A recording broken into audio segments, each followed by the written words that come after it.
ആ, ഉള്ളിൽ അന്ധത ബാധിച്ച ആളുകൾ ഉണ്ട് എന്ന് പറയുന്നു. അപ്പൊ ഇവിടെ ഒരു ചോദ്യം, ഞാന് അന്ധത ബാധിച്ചവനാണോ? സ്വയം ചോദിച്ചേ, ആണോ? നമുക്ക് ആ രോഗം ഉണ്ടോ? ഇല്ല, ഇല്ല. അപ്പോ ഒരുപാട് ആളുകളിൽ നിന്നും വളരെ സെലക്റ്റീവായ ആളുകളാണ് നമ്മൾ. നമ്മുടെ ചുറ്റുവട്ടത്ത് ഒരുപാട് ആളുകൾക്ക് ഈ അന്ധത ബാധിച്ചിട്ടുണ്ട്. അപ്പൊ അതിൽ നിന്നും വളരെ സൗഭാഗ്യത്തിൽ സൗഭാഗ്യവാന്മാരായ ആളുകളാണ് നമ്മൾ. ഒരു 100 വട്ടം നമ്മൾ എന്ത് ചെയ്യാം? ഖുർആൻ ഇങ്ങനെ പറയുമ്പോ അൽഹംദുലില്ലാ എന്ന് പറയുക. കാരണം ആ മുമ്പത്തെ ചരിത്രം പറഞ്ഞപ്പോ നൂഹ് നബി അലൈഹി ഇസ്ലാമിന്റെ കൂടത്തിൽ കിടന്ന ആ ഭാര്യയ്ക്ക് പോലും എന്ത് ചെയ്യാതെ നൂഹ് നബിയെ മനസ്സിലാക്കാൻ പറ്റിയിട്ടില്ല. ഒരുപക്ഷെ കൂടത്തിൽ കിടക്കുന്ന ആളെ പോലും മനസ്സിലാക്കാൻ പറ്റില്ല. സത്യം എത്ര അടുത്താണെങ്കിലും, നമ്മുടെ കയ്യെത്തും ദൂരത്താണെങ്കിലും, നമ്മുടെ ഹൃദയത്തിൽ അന്ധത ബാധിച്ചിട്ടുണ്ടെങ്കിൽ, അത് കേൾക്കാനും കാണാനുമുള്ള കാഴ്ചയും കേൾവിയും നമുക്കില്ല എങ്കിൽ അതിനെ പ്രാപിക്കാൻ കഴിയുകയില്ല എന്നാണ് ചരിത്രത്തിന്റെ പിന്നാമ്പുറവും പ്രസന്റ് സിറ്റുവേഷനും എല്ലാം നമുക്ക് മനസ്സിലാക്കി തരുന്നത്. നമ്മുടെ കൺമുമ്പിലുണ്ട് അങ്ങനെയുള്ള ആളുകൾ, നമുക്ക് മനസ്സിലാക്കാൻ പറ്റാത്തവർ. ശരി, അങ്ങനെ നമ്മളൊരു യാത്രയൊക്കെ പോയി, നമ്മൾ തിരിച്ചു വന്നു. അതിന്റെ അസൈൻമെന്റ് ഒക്കെ പഠിച്ചവന്റെ അടുത്ത് കൊണ്ട് കൊടുത്തു. അള്ളാഹു ചോദിച്ചു, എങ്ങനെ ഉണ്ടായിരുന്നു ഇതിന്റെ ട്രിപ്പ്? എങ്ങനെ ഉണ്ടായിരുന്നു? എങ്ങനെ ഉണ്ടായിരുന്നു ട്രിപ്പ്? എന്താ പഠിച്ചവനോട് പറയുന്നേ? റിസൾട്ട് എന്താ പറയണേ? ഉം? അള്ളാഹല്ലേ പറഞ്ഞ പോകാൻ. ഉം. അത്രയും മാത്രമേ ഉള്ളൂ, അൽഹംദുലില്ലാ എന്നുള്ള. പോയി കണ്ട് പഠിച്ചിട്ട് അതിനൊരു സമ്മറി കൊടുക്കണ്ടേ അള്ളാഹുവിന്റെ അടുത്ത്?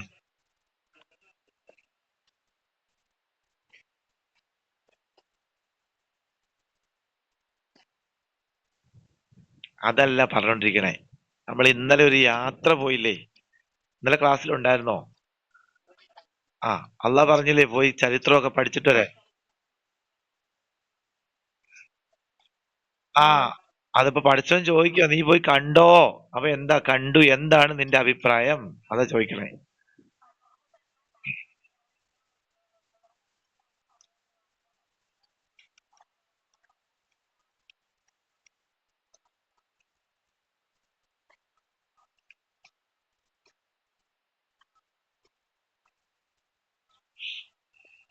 ഉം.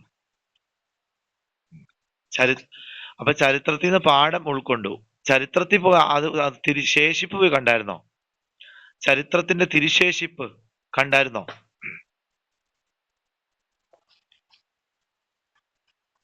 ഉം, ഉം, ഉം, ഉം, ഉം. അപ്പൊ ആരായിരുന്നു അവിടെ താമസിച്ചതെന്ന് ചോദിച്ചില്ലേ പഠിച്ചവൻ? അവര് നശിപ്പിക്കപ്പെടാനുള്ള കാരണം എന്താന്ന് ചോദിച്ചില്ലേ? ഉം. അപ്പൊ അതിൽ നിന്നും നിന്റെ ഔട്ട്പുട്ട് എന്താണെന്ന് ചോദിച്ചില്ലേ? നീ ഇനി എന്ത് തീരുമാനമാണ് എടുക്കാൻ പോകുന്നതെന്ന്?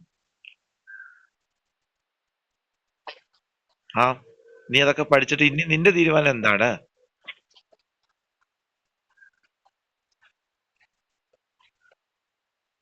മാഷാ അല്ലാ. കണ്ടാ? ഇതാണ് ആ ലേണിംഗ് ഔട്ട്കം. ആയത്ത് പഠിച്ചു, സഞ്ചരിച്ചു, പഠിച്ചവന്റെ അടുത്ത് തിരിച്ചുപോയി, അസൈൻമെന്റ് തയ്യാറാക്കി, അള്ളാഹു അതിൽ നിന്ന് ചോദ്യം ചോദിക്കുന്നു, നമ്മള് നമ്മുടെ നിലപാട് വ്യക്തമാക്കി. അൽഹംദുലില്ലാ.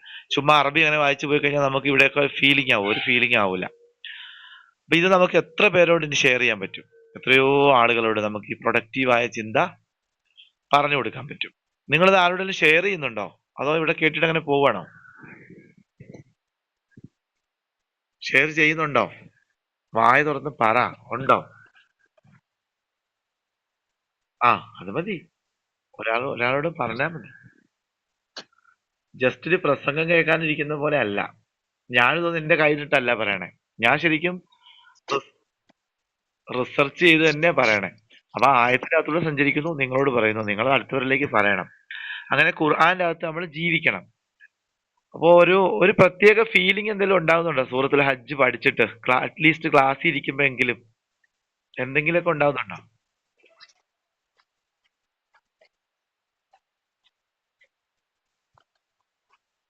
ഉം.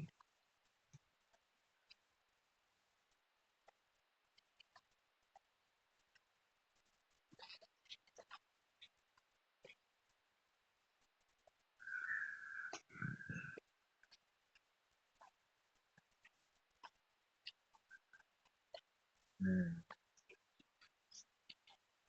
മാഷാ അല്ലാ, മാഷാ അല്ലാ. ജുമാന എന്താ പറയാൻ വേണ്ടി വന്നേ?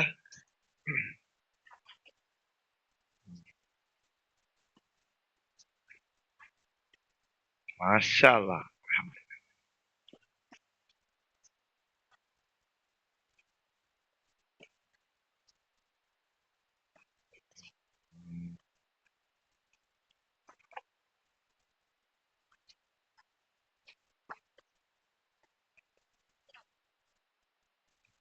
ഇൻഷാ അല്ലാ പഠിച്ചവൻ കബൂൽ ചെയ്യട്ടെ. നമുക്ക് അവസരങ്ങളൊക്കെ ഉണ്ടെങ്കിൽ 114 അധ്യായങ്ങളും പഠിച്ചേക്കാം.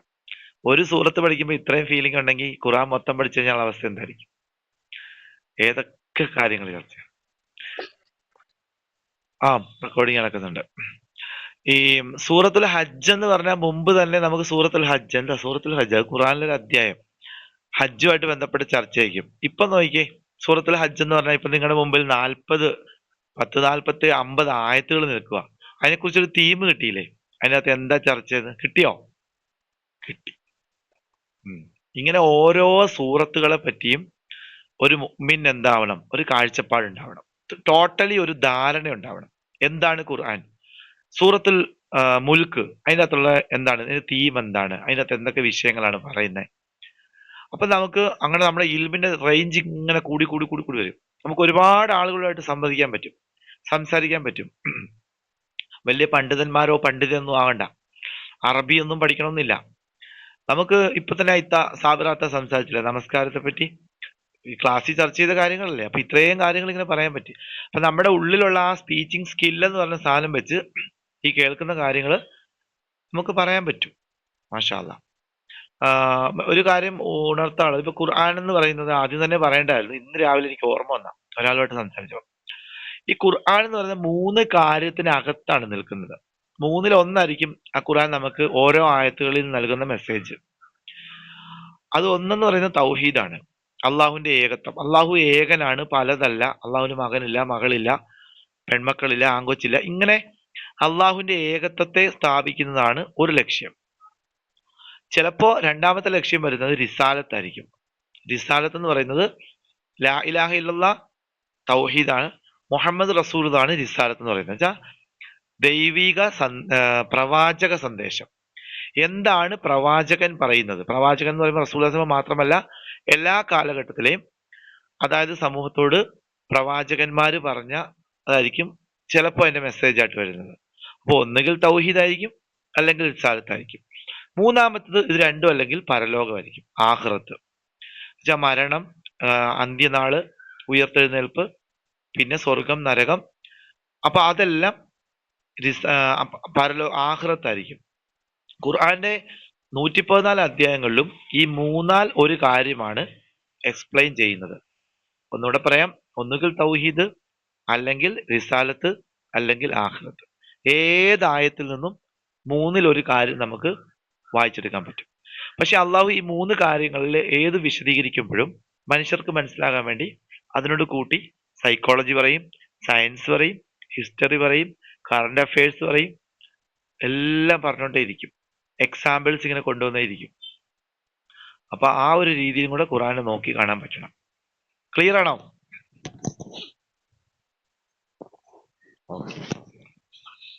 അപ്പൊ 47-ാമത്തെ ആയത്തിലോട്ടാണ് നമ്മൾ പോകുന്നത്. വയസ്തഅ്ജിലൂനക, നമ്മൾ അള്ളാഹുവിന്റെ അടുക്കൽ ഇരിക്കുന്നു, പഠിച്ചവൻ നമ്മളോട് തന്നെ പറഞ്ഞുകൊണ്ടിരിക്കുന്നു, നബിയെ താങ്കൾ റസൂലുള്ളാഹിനെ വിളിച്ച് മക്കയിൽ വെച്ച് പറയുന്ന കാര്യങ്ങളാണ് നമ്മൾ കേൾക്കുന്നത്. അവര് താങ്കളെ ധൃതി കൂട്ടിക്കൊണ്ടിരിക്കുന്നു, ധൃതി വെച്ചുകൊണ്ടിരിക്കുകയാണ്, ബിൽ അസാബ്, ശിക്ഷയ്ക്ക് വേണ്ടി. നോക്കിയേ, എത്ര അഹങ്കാരം കാണും മനുഷ്യർക്ക്. എന്തുകൊണ്ടാണ് കുറെ നാളായാലോ പ്രസംഗിക്കാൻ തുടങ്ങിയിട്ട്, ഈ സ്വർഗമുണ്ട്, നരകമുണ്ട്, ഖിയാമത്ത് നാളുണ്ട് എന്നൊക്കെ പറഞ്ഞ്, പിന്നെ എന്താ ഈ വരാത്ത? എന്താ? എനിക്കത് കാണാൻ കൊതിയാകുന്നു. എന്നെ ഒന്ന് പെട്ടെന്നൊന്ന് മുകളിലോട്ടൊന്ന് എടുക്കാമോ, മരിപ്പിക്കാമോ? താങ്കൾ ഈ നബി സല്ലല്ലാഹു അലൈഹി വസല്ലം ഈ പറയുന്നതൊക്കെ സത്യമാണോ എന്ന് ഞങ്ങളൊന്ന് നോക്കട്ടെ. കാരണം അവർക്ക് 100% അവരുടെ ധാരണയിൽ ഉറപ്പാണ് ഇതൊന്നും സംഭവിക്കില്ല എന്ന്. അതുകൊണ്ടാണ് ഇവരിങ്ങനെ പറയുന്നത്. ഈ കഴിഞ്ഞ ദിവസം യൂട്യൂബിൽ നമ്മൾ കണ്ടാണല്ലോ, ഏറ്റവും വലിയ ഇസ്ലാം വിമർശകൻ, അയാളുടെ ഉമ്മ മരിച്ചപ്പം അയാൾ പോസ്റ്റ് ഇട്ട് കണ്ടായിരുന്നോ? ആരെങ്കിലും കണ്ടായിരുന്നോ? സ്വന്തം ഉമ്മ മരിച്ചപ്പം കണ്ടില്ല അല്ലെ?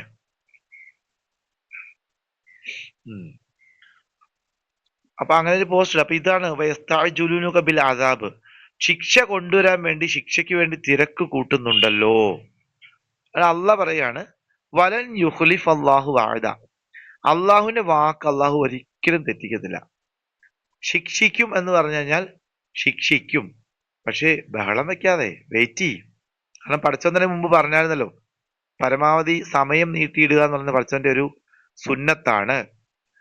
അപ്പൊ അതുകൊണ്ട് നീ ഒന്ന് ക്ഷമിക്ക്. ഇടയ്ക്ക് നമ്മളോട് പറഞ്ഞായിരുന്നു നരകത്തെ പറ്റി ഇങ്ങനെ പറഞ്ഞപ്പം തസ്നിയ ചോദിച്ചെന്ന് തോന്നുന്നു, എന്തിനാണ് ഇത്രയും വലിയ ശിക്ഷ കൊടുക്കുന്നതെന്ന്. നരകത്തിലെ തീയുടെ വസ്ത്രം മുറിച്ചു കൊടുക്കും, തലയിലൂടെ ചൂടുവെള്ളം ഒഴിക്കും, അകവും പുറകും വേഗം ഇരുമ്പിന്റെ ദണ്ട് കൊണ്ട് അടിക്കും, ഇങ്ങനെയൊക്കെ നമ്മൾക്ക് ആ ശിക്ഷ കാണുമ്പോൾ ഇതുപോലുള്ള ആളുകളുടെ പ്രതികരണങ്ങൾ കാണുമ്പോഴാണ് അത് കൃത്യമായിട്ട് ഓർമ്മ വരുന്നത്. അപ്പൊ സൂക്കു, മാക്സിമം നീ എന്ത് ചെയ്താ ആസ്വദിച്ചോളുക. കാരണം നീ പരമാവധി ദുനിയാവിൽ കിടന്ന് ചോദിച്ചല്ലേ എന്താണ് ഈ ശിക്ഷ വരാത്തതെന്ന്. അവിടെ എത്തിക്കഴിയുമ്പം വസൂക്കു, നീ ആസ്വദിച്ചോ. നീ എത്ര അതിൽ നിന്നും പുറത്തു കിടക്കാൻ ശ്രമിച്ചാലും അതിലേക്ക് തന്നെ ആദു ഫീഹ, തിരിച്ച് നിന്നെ അതിലോട്ട് തന്നെ കൊണ്ടിടും. ആ ആയത്തുകളൊക്കെ മുമ്പ് കഴിഞ്ഞു പോയി. അപ്പൊ പടച്ചവൻ അള്ളാഹുവിന്റെ വാക്ക് ഉറപ്പായിട്ടും പാലിക്കും. വ ഇന്ന യൗമൻ ഇന്ദ റബ്ബിക, എന്നിട്ട് പടച്ചവൻ നമ്മളോടൊരു കാര്യം പറയുകയാണ്, ഒരു ധാരണ ഇട്ട് തരികയാണ്. തീർച്ചയായും നിന്റെ റബ്ബിന്റെ അടുക്കൽ, കണ്ട അവിടെ അള്ളാഹു എന്ന് തേർഡ് പാർട്ടി ആയിട്ടല്ല പറയുന്നത്. ചില സമയത്ത് ഈ ഖുറാന്റെ ഒരു പ്രത്യേകതയുണ്ട്. നമ്മുടെ മദ്രസയിലുള്ള ടീച്ചേഴ്സ് അറിയായിരിക്കും, ക എന്ന ലമീറിന്റെ അർത്ഥം എന്താ? ക ക ക ക അറിയാമോ? കാടെ അർത്ഥം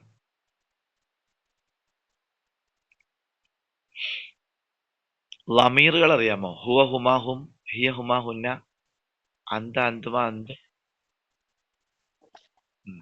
അപ്പൊ കാടെ അർത്ഥം എന്താ? ക. വേണ്ടി എന്നല്ല കേട്ടോ, അത് ലിയ. ക ആ നീ, എന്തിനേലും കൂടെ ചേരുമ്പോ നിനക്ക്. ക നിന്റെ, നീ മുമ്പിലിരിക്കുന്ന. ഹുവ ആ പോലെ, ആ പോലെ സാധനമല്ല. ആ കാഫ് എന്നായിരുന്നു ഇതിനാ ഉദ്ദേശിച്ച ലമീറാണ്. അതായത് സർവനാമങ്ങള് അറബിയില് ഹുവ ഹുമാ ഹും, ഹിയ ഹുമാ ഹുന്ന, അന്ത അന്തുമ അന്തും, അന്തി അന്തുമ അന്തുന്ന, അന നഹ്നു. ഈ സാധനം തന്നെ ഒരു വസ്തുവിനോട് ചേർത്ത് പറയുമ്പോ നിന്റെ പുസ്തകം, പുസ്തകത്തിന് അറബിയിൽ പറയും കിതാബ്. അപ്പൊ നിന്റെ പുസ്തകം എന്ത് പറയും? കിതാബുക. അവന്റെ പുസ്തകം കിതാബു, കിതാബുഹു. അവന്റെ പുസ്തകം. അപ്പം അവന്റെ പുസ്തകം കിതാബുഹു, അവന്റെ വീട് ബൈത്തുഹു, നിന്റെ വീട് ബൈത്തുക, നിന്റെ പുസ്തകം കിതാബുക. ആ ഹാടയും കൂടെ അർത്ഥം. അപ്പൊ ഈ അവന്റെ പുസ്തകം, അവളുടെ വീട്, അവന്റെ എന്നൊക്കെ പറയുമ്പോൾ ഇവിടെയുള്ള അല്ല, ദൂരെയുള്ളവരെ പറ്റിയാ പറയുന്നത്. എന്റെ മുമ്പിലിരിക്കുന്ന നിങ്ങൾ, അല്ലെങ്കിൽ നിങ്ങളുടെ മുമ്പിലിരിക്കുന്ന ഞാൻ. അപ്പൊ നമുക്ക് ഇങ്ങനെ കൈ ചൂണ്ടി പറയാൻ പറ്റും, നിന്റെ ഫോൺ, നിന്റെ വീട്, നിന്റെ പുസ്തകം, നിന്റെ പേന. അപ്പൊ തൊട്ട് മുമ്പിലിരിക്കുന്ന ഫീലിംഗ് വരൂലേ? നിന്റെ വരും. അപ്പൊ ഇവിടെ അള്ളാഹു പറഞ്ഞു നോക്കിയേ, ഇന്ന യൗമൻ, തീർച്ചയായും ഒരു ദിവസം, ഇന്ദ റബ്ബിക്ക. കണ്ടോ? റബ്ബിക്ക എന്താ? ആ നിന്റെ റബ്ബിന്റെ അടുക്കൽ. അവിടെ നിന്റെ റബ്ബ് എന്ന് പറഞ്ഞപ്പോ തന്നെ അള്ളാഹ് എത്ര അടുത്ത് വന്നു വെച്ചാൽ ആയത്തിന്റെ അകത്ത്. പഠിച്ചവൻ നമ്മളോട് ഡയറക്റ്റ് സംസാരിക്കുകയാണ്. വേണമെങ്കിൽ ഇങ്ങനെ പറയായിരുന്നു, ഇന്ദല്ലാഹി, അള്ളാഹുവിന്റെ അടുക്കൽ ഒരു ദിവസം എന്ന് പറയായിരുന്നു. അന്നപ്പോ അള്ളാഹു ഒരുപാട് ദൂരെ നിൽക്കും. ഇത് ഖുർആൻ എടുത്ത് കൈ പിടിച്ചപ്പോ അള്ളാഹു നമ്മുടെ കൺമുമ്പിൽ നമ്മളോട് സംസാരിക്കുമ്പോൾ മുഖത്ത് നോക്കി പറയുന്ന പോലെ പറയുന്നേ, നിന്റെ വാപ്പാടെ അടുക്കൽ ഉണ്ട്, നിന്റെ വാപ്പാടെ പോക്കറ്റ് ഉണ്ടെന്ന് മോളോട് വാപ്പ മുഖത്ത് നോക്കി പറയുന്ന പോലെ നിന്റെ റബ്ബിന്റെ അടുക്കൽ. അറബി ഗ്രാമർ ഒരു ചെറിയ രീതി തോണ്ടിപ്പോയി കഴിഞ്ഞാൽ അവിടെ കിട്ടും. ഞാൻ അത്തരം വിഷയങ്ങൾ ചർച്ച ചെയ്യാത്തത് നമ്മൾ ആ ഒരു ടൈപ്പ് ക്ലാസ് അല്ലാത്തതുകൊണ്ടാണ്. അങ്ങനെ ഭാഷാപരമായ വിശദീകരണം പറഞ്ഞാൽ വേറെ ലെവലിൽ പോകും ഓരോ പ്രയോഗങ്ങളും. ഓക്കെ, മനസ്സിലായോ? അള്ളാഹ് അത്രയും സ്വന്തത്തോട് ചേർത്ത്. അപ്പൊ അള്ളാഹു നമ്മളോട് അത്രയും സ്വന്തത്തോട് ചേർത്ത് വെച്ചിട്ട് പറയാണ്, അള്ളാഹുവിന്റെ അടുക്കൽ ഒരു ദിവസം എന്ന് പറയുന്നത് നിന്റെ ഒരു ദിവസം എന്ന് പറയുന്നത് അൽഫ സനത്തിൻ. ആ കാഫാട്ടോ നേരത്തെ ഇവിടെ പോലെന്ന് അബ്ദുൾ റഷീദ് അല്ലെ അൽഫ സനത്തിൻ, 1000 വർഷം പോലെയാണ്. മിമ്മാ തഅദ്ദൂൻ, നീ എണ്ണുന്ന. ഇത് പഠിച്ചവന് വേറൊരു സാധനം ഇവിടെ വലിയൊരു ചിന്തയിലോട്ട് കൊണ്ടുപോവാണ്. നമ്മുടെ ഭൂമിയില് നമ്മൾ സാധാരണ ഒരു ദിവസം എന്ന് പറയുന്നത് 24 മണിക്കൂറാണ്. അപ്പൊ അള്ളാഹുവിന്റെ അടുക്കൽ ഒരു ദിവസം എന്ന് പറയുന്നത് ഒരിക്കലും നീ സ്വപ്നം കാണുന്നത് പോലെ അല്ല. അത് ആ ഫാഹിസ എന്ന് പറയുന്ന അക്കൗണ്ടിലെ മൈക്ക് ഒന്ന് മ്യൂട്ട് ചെയ്യണേ. അള്ളാഹുവിന്റെ അടുക്കൽ എന്ന് പറയുന്നത് ദിവസം എന്താണ്, പരിധിയില്ലാത്തതാണ്, അനന്തമാണ്. നീ ഉദ്ദേശിക്കുന്നത് പോലെയല്ല. ഭൂമി എന്നൊക്കെ പറയുന്നത് ഒരുപാട് ലിമിറ്റേഷൻസ് ഉണ്ട്. നീ ഇത് ശിക്ഷയ്ക്ക് വേണ്ടി ധൃതി കൂട്ടുന്നുണ്ടല്ലോ, അത് നീ കാണുന്ന ശിക്ഷ എന്താണ്? നീ കാണുന്ന ശിക്ഷ എന്നൊക്കെ പറയുന്നത് പരമാവധി ഭൂമിയിൽ ഒരാളെ ശിക്ഷിക്കാൻ പറ്റുന്നത് തന്നെ എങ്ങനെയാണ്? നല്ല അടി കിട്ടും. അടിച്ചാട്ടിച്ച് പൊട്ടി, ചോര വന്ന് പൊട്ടി, ഇറച്ചിയൊക്കെ രണ്ടായി, എല്ലൊക്കെ ഒടിഞ്ഞ് അടിച്ച് പിന്നെ എന്നാ പറ്റും? ലാസ്റ്റ് എന്നാ പറ്റും? ലാസ്റ്റ് മരിച്ചു കഴിഞ്ഞാൽ പിന്നെ അടിക്കാൻ പറ്റുമോ? ഇല്ലല്ലോ. അടിക്കുന്ന ആളുടെ കലിപ്പ് തീരുന്നില്ല. അപ്പോ ഇവൻ ഇനി ജീവിച്ചായിരുന്നെങ്കിൽ ഇനിയും കൊടുക്കായിരുന്നു അടി. പിന്നെ നമുക്ക് ദേഷ്യം വന്നിട്ട് അത്രയും ക്രൂരനാണെങ്കിൽ 1000 യത്തീമക്കളെ കൊന്നു കളഞ്ഞവനാണെന്ന് വെച്ചോ. അതായത് ഇപ്പോഴത്തെ ഇസ്രായേലൊക്കെ ചെയ്തുകൊണ്ടിരിക്കും പരിപാടി. കൈ കിട്ടുവാണെങ്കിൽ അരിഞ്ഞ് ഹൈവേയിൽ ഇങ്ങനെ നിരത്തി വെച്ചിട്ട് വലിയ ടാങ്കർ ലോറിയൊക്കെ കയറി പോയി കഴിഞ്ഞാലും തീർന്നു. പിന്നെ ശിക്ഷിക്കാൻ ആളില്ല. അപ്പൊ മനുഷ്യന്റെ പരമാവധി ശിക്ഷ മനുഷ്യന് ഇത്രേ കൊടുക്കാൻ പറ്റത്തുള്ളൂ. അപ്പൊ അള്ളാഹു പറയുവാണ്, ബഹളം വെക്കാതെ, നീ ഉദ്ദേശിക്കുന്നതല്ല പഠിച്ചവൻ. ഒരു 10-15 അടിയോ ഒരു തീയിലിട്ട് കത്തിച്ച തീരുന്ന പോലത്തെ ഒരു കേസുകെട്ടിലോട്ടല്ല നീ വരാൻ പോകുന്നേ. വർഷങ്ങളോളം നിന്നെ തല്ലിയാലും അടിച്ചാലും നിന്റെ ഇറച്ചി പുതിയതുപോലെ തന്നെ ഇരിക്കും. വേദന എടുക്കാൻ പാകത്തിൽ ആയിക്കൊണ്ടേയിരിക്കും. ഫസ്റ്റ് അടി കിട്ടുന്ന ഇംപ്രഷൻ ആയിരിക്കും അടി കിട്ടിങ്ങോറും. ദുനിയാവിൽ അങ്ങനെയല്ല. ദുഃഖമാണെങ്കിൽ പോലും മനുഷ്യനൊരു ബയോളജിക്കൽ ക്ലോക്ക് ഉണ്ട്. ഒരു സെക്കൻഡ്, ഈ ഫാൻ ഒന്ന് ഞാൻ ഇച്ചിരി മാറ്റി വെക്കട്ടെ.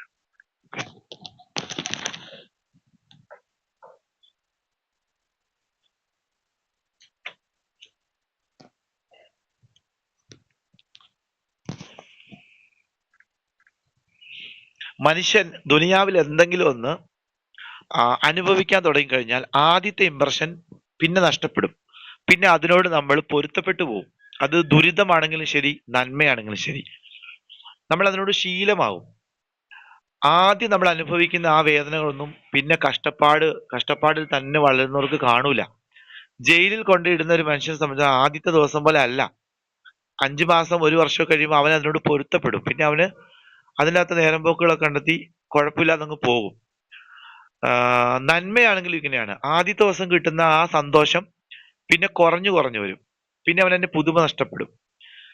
ഈ ഒരു പെർസ്പെക്റ്റീവ് ദുനിയാവിലാണ്. ഇത് വെച്ചാണ് പെട്ടെന്ന് ഇങ്ങോട്ട് കൊണ്ടുപോവാ, എനിക്കതൊന്ന് കാണട്ടെ, അതിന്റെ ഇംപ്രഷനൊക്കെ മനസ്സിലാക്കാൻ വേണ്ടി ചോദിക്കുന്നത്. പക്ഷെ അള്ളാഹു പറയുന്നത് അങ്ങനെയാ, കാഴ്ചപ്പാടുകളെ തന്നെ തെറ്റിക്കുവാണ്. എങ്ങനെ? നീ എണ്ണി നോക്കൂ. നിന്റെ ഇവിടുത്തെ 24 മണിക്കൂർ ഒരു ദിവസം, അള്ളാഹുവിന്റെ ഒരു ദിവസം നിന്റെ 1000 വർഷം പോലെയാണെന്നാ പറഞ്ഞേ. അപ്പം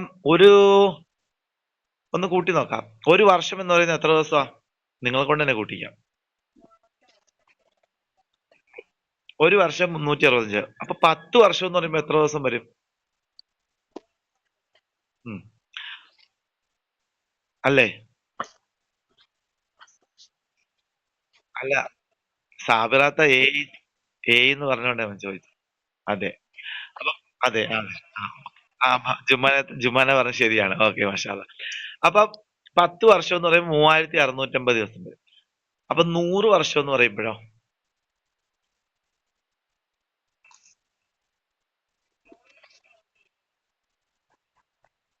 കൂട്ടി നോക്കിയോ മനക്കണക്ക്? അതോ 36,500ആണോ?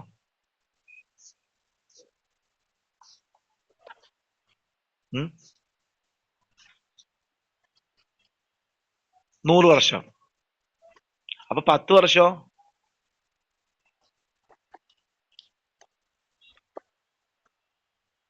ആ അപ്പൊ ആ ഓക്കെ. ആ 36,500. ഒരു പൂജ്യം കൂടി ഇപ്പതാ. അപ്പൊ ഓക്കെ. 100 വർഷം എന്ന് പറയുന്നത് 36,500. അപ്പൊ 1000 വർഷം എന്ന് പറയുമ്പം ജുമാന പറഞ്ഞ ആൻസർ 3,00,000. അപ്പം മനുഷ്യന്റെ ഭൂമിയിലെ 3,65,000 ദിവസം അള്ളാഹുവിന്റെ അടുക്കൽ ഒരു ദിവസം പോലെയാണെന്ന് ചെറിയൊരു എക്സാമ്പിൾ പറയുക. ഇനി ഇത് മാത്രമല്ല, സജതയിലൊക്കെ പോകുമ്പം അൽഫ സനത്തിന് 1000 വർഷം, ഹംസീന സനത്തിന് എന്നൊക്കെ പറയുന്നുണ്ട്. മുദ്ദസിറിലും മുസമ്മിലൊക്കെ പോകുമ്പോ 50,000 എന്നൊക്കെ. അപ്പൊ ഇത് തന്നെ എന്താണ്, ഒരു സൂചന ഇട്ട് തരികയാണ്. അത് നിങ്ങളുടെ ബുദ്ധിക്ക് ഒതുങ്ങുന്നതല്ല. ഇനി ഇതിന് ഐൻസ്റ്റീന്റെ റിലേറ്റിവിറ്റി തിയറി ഒക്കെ ആയിട്ട് ബന്ധപ്പെട്ട് പോവുകയാണെങ്കിൽ കുറച്ചും കൂടി നമുക്ക് അത്ഭുതങ്ങൾ കാണാൻ പറ്റും. കാരണം ഈ സ്പേസിന്റെ പുറത്തേക്ക് പോകുമ്പം ദിവസങ്ങളുടെ ഡിസ്റ്റർബ് ഉണ്ടാക്കല്ലേ. മൈക്കൊക്കെ ഒന്ന് ഓഫ്, സംസാരിക്കാൻ വേണ്ടി മാത്രം ഓണാക്കിയാൽ മതി. അപ്പോ അള്ളാഹുവിന്റെ അടുത്ത് അത്രയും പരിധി ഇല്ലാത്തതാണ്. എന്താണ് സൂചിപ്പിക്കുന്നത്? അവിടെ വരുമ്പോൾ നിന്റെ കാഴ്ചപ്പാടെല്ലാം മാറും. നിനക്ക് കിട്ടാൻ പോകുന്ന നന്മയാണെങ്കിലും നിനക്ക് കിട്ടാൻ പോകുന്ന തിന്മയാണെങ്കിലും അത് അനന്തമായിരിക്കും, വിശാലമായിരിക്കും. അപ്പൊ അത്രയും വലിയൊരു ലോകത്തേക്ക് വരുമ്പോൾ നിന്റെ ആ അതെ, കറക്റ്റ്. നേരത്തെ പറഞ്ഞ മൂന്നാൽ ഒരു സന്ദേശം എന്ന് പറഞ്ഞില്ല. അപ്പൊ ഏതാണ് ഈ ആയത്തിൽ വരുന്ന പർപ്പസ്? ആഹ്റം. വെരി, മാഷാ അല്ലാ, വെരി ഗുഡ്. അപ്പൊ ഈ ആയത്തിന്റെ പർപ്പസ് തന്നെ അതാണ്, ആഹ്റം പഠിപ്പിക്കല. അപ്പൊ ഈ ആഹ്റം എന്ന് പറയുന്നത് നിങ്ങളുടെ ചിന്തക്കകത്ത് പോലും നിൽക്കുന്ന ഒരു സാധനം അല്ല. അപ്പൊ അതിനു വേണ്ടിയിട്ടാണ് ഈ ഭൂമിയിൽ കടന്ന് ഈ 24 മണിക്കൂർ കൊണ്ട് ഒരു ദിവസം ആകുന്ന നീ എന്ത് കൂട്ടുന്നത്? ധൃതി കൂട്ടുന്നത്. വെയിറ്റ് ആൻഡ് സീ, അതാണ് പഠിച്ചോൻ പറയുന്നത്. അപ്പൊ അള്ളാഹുവിന്റെ അടുത്ത് അള്ളാഹു വലിയൊരു താക്കീത കൊടുക്കുന്നത്. ശരി, 48 പോയി കഴിഞ്ഞാൽ പഠിച്ചോൻ പറയുന്നതാണ്, ചരിത്രം തന്നെ പറഞ്ഞോണ്ടിരിക്കുക. വക അയ്യി മിൻ കറിയത്തിൻ, എത്രയെത്ര കറിയത്തുകൾ, ഗ്രാമം, രാജ്യം, നാട് ഒക്കെ അർത്ഥമുണ്ട്. എത്രയെത്ര നാടുകളാണ്. ഹംലൈത്തുലഹ, ഞാൻ അവർക്ക്, ആ ഗ്രാമത്തിന് സമയം നീട്ടിക്കൊടുത്തു. നമ്മൾ മുമ്പ് പറഞ്ഞായിരുന്നല്ലോ, ഡിലേഡ് പണിഷ്മെന്റ് എന്ന് പറഞ്ഞില്ലേ കഴിഞ്ഞ ക്ലാസ്സിൽ. അള്ളാഹു പരമാവധി സമയം നീട്ടിക്കൊടുത്തു. വഹിയ വാലിമത്തുൻ, ആ നാട് വാലിമായിരുന്നു, അക്രമം ചെയ്യുന്നവരായിരുന്നു. സുമ്മ അഹദ്തുഹ, പിന്നെ നാം അവരെ പിടിച്ചു. വൈലയിൽ മസീർ, നമ്മിലേക്കാണ് മടക്കം. ഇതിന്റെ ഒരു ഭാഷാപരമായ സൗന്ദര്യം ചെറുതായിട്ടൊന്ന് സൂചിപ്പിക്കാം. ചിലപ്പോഴേ മനസ്സിലാകാൻ സാധ്യതയുള്ളൂ. ഇവിടെ അള്ളാഹു ഒരു നാടിനെയാണ് കുറ്റം പറയുന്നത്. ശരിക്കും ഈ മൂവാറ്റുപുഴക്കാരെല്ലാം മോശമെന്ന് വിചാരിക്കുക. മൂവാറ്റുപുഴക്കാരെല്ലാം മോശം ജനങ്ങളാണെങ്കിൽ, ആണെന്നല്ല പറഞ്ഞത്, ആണെങ്കിൽ അത് ജനങ്ങളുടെ പ്രശ്നമാണോ മൂവാറ്റുപുഴയുടെ പ്രശ്നമാണോ?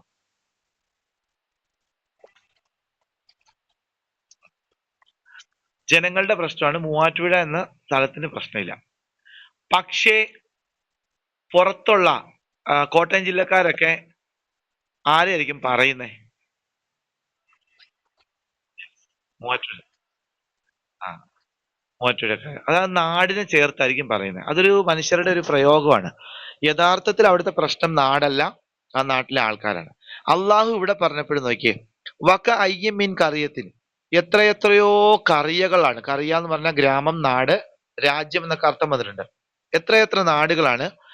അംലൈത്തുലഹ, ഞാൻ ആ നാടുകൾക്ക് അവധി നീട്ടിക്കൊടുത്തു. ശരിക്കും നാടിനോ രാജ്യത്തിനോ ഒന്നും അല്ല അവധി നീട്ടിക്കൊടുക്കുന്നത്, അവിടുത്തെ ജനങ്ങൾക്കാണ്. പക്ഷെ അള്ളാഹു പറഞ്ഞപ്പം ആ സ്ഥലത്തിന് കൊടുത്തു എന്നാ പറയുന്നത്. കാരണം പഠിച്ചവൻ അവരുടെ സ്വഭാവം കൊണ്ട് ആ സ്ഥലം അടച്ചാണ് എന്ത് ആക്ഷേപിക്കുന്നത്. വഹിയ, ആ സ്ഥലം, വാലിമത്തുൻ, അക്രമപരമായി നീങ്ങിക്കൊണ്ടിരിക്കുകയാണ്. ഇപ്പൊ നമ്മൾ ഇസ്രായേലിനെ പറയുമ്പോൾ ഇസ്രായേൽ എന്നല്ലേ പറയുക, അല്ലേ? അത് ഇസ്രായേലിലെ ജനങ്ങൾ എന്ന് പറയുന്നത് ഇസ്രായേൽ ആക്രമിക്കപ്പെട്ടുകൊണ്ടിരിക്കുക, ഇറാൻ ആക്രമിക്കപ്പെട്ടുകൊണ്ടിരിക്കുക, അമേരിക്ക ആക്രമിക്കുന്നു. അപ്പൊ ആ തരത്തിലുള്ള ഒരു പ്രയോഗമാണ്. ചുരുക്കം പറഞ്ഞ കുറെ ആളുകള് ഇതിനെ ഒരു ഇൻസൈറ്റ് എന്ന് പറയുന്നത്, കുറെ ആളുകൾ ചീത്തയായി കഴിഞ്ഞാൽ അവരുടെ നെഗറ്റീവ് ഇംപ്രഷൻ ആ നാടിനെ തന്നെ ബാധിക്കും. ആ വൃത്തികെട്ട ആളുകൾ ജീവിച്ചിരിക്കുന്നതുകൊണ്ട് നിരപരാധിയായ നാട് പോലും പഴി കേൾക്കും എന്നാണ് ആ പറഞ്ഞതിന്റെ മറ്റൊരു മീനിങ്. ഞാൻ കാരണം മൂവാറ്റുപുഴ പോലും മോശമാകാൻ കാരണമുണ്ട്. നേരെ തിരിച്ചുകൊണ്ട് നല്ലതിന്റെ ആളുകളായാൽ അയാളുടെ പേരിൽ ആ നാട് പോലും സൂപ്പറാകും. എക്സാമ്പിൾ വല്ലതും ഉണ്ടോ? ആർക്കെങ്കിലും വരുന്നുണ്ടോ? നല്ല നന്മയിൽ പ്രസിദ്ധനായാൽ അയാളുടെ പേരിൽ ആ നാടിന് പോലും അഭിമാനം ഉണ്ടാവും. ആ നാട്ടിൽ താമസിക്കുന്നവർക്ക് പോലും ഇന്നയാളുടെ നാട്ടിലാണ് ഞാൻ താമസിക്കുന്നത് പറയാം. ഇപ്പൊ ഒരുപാട് കവികള്, മഹാന്മാര്.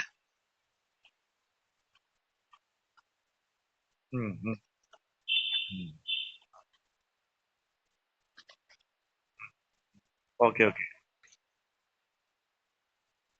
അതെ. വൈക്കം എന്ന പേര് തന്നെ ആ സാഹിത്യത്തിന്റെ പേരിൽ അറിയപ്പെടുന്നു. അവിടുത്തെ ആൾക്കാർ.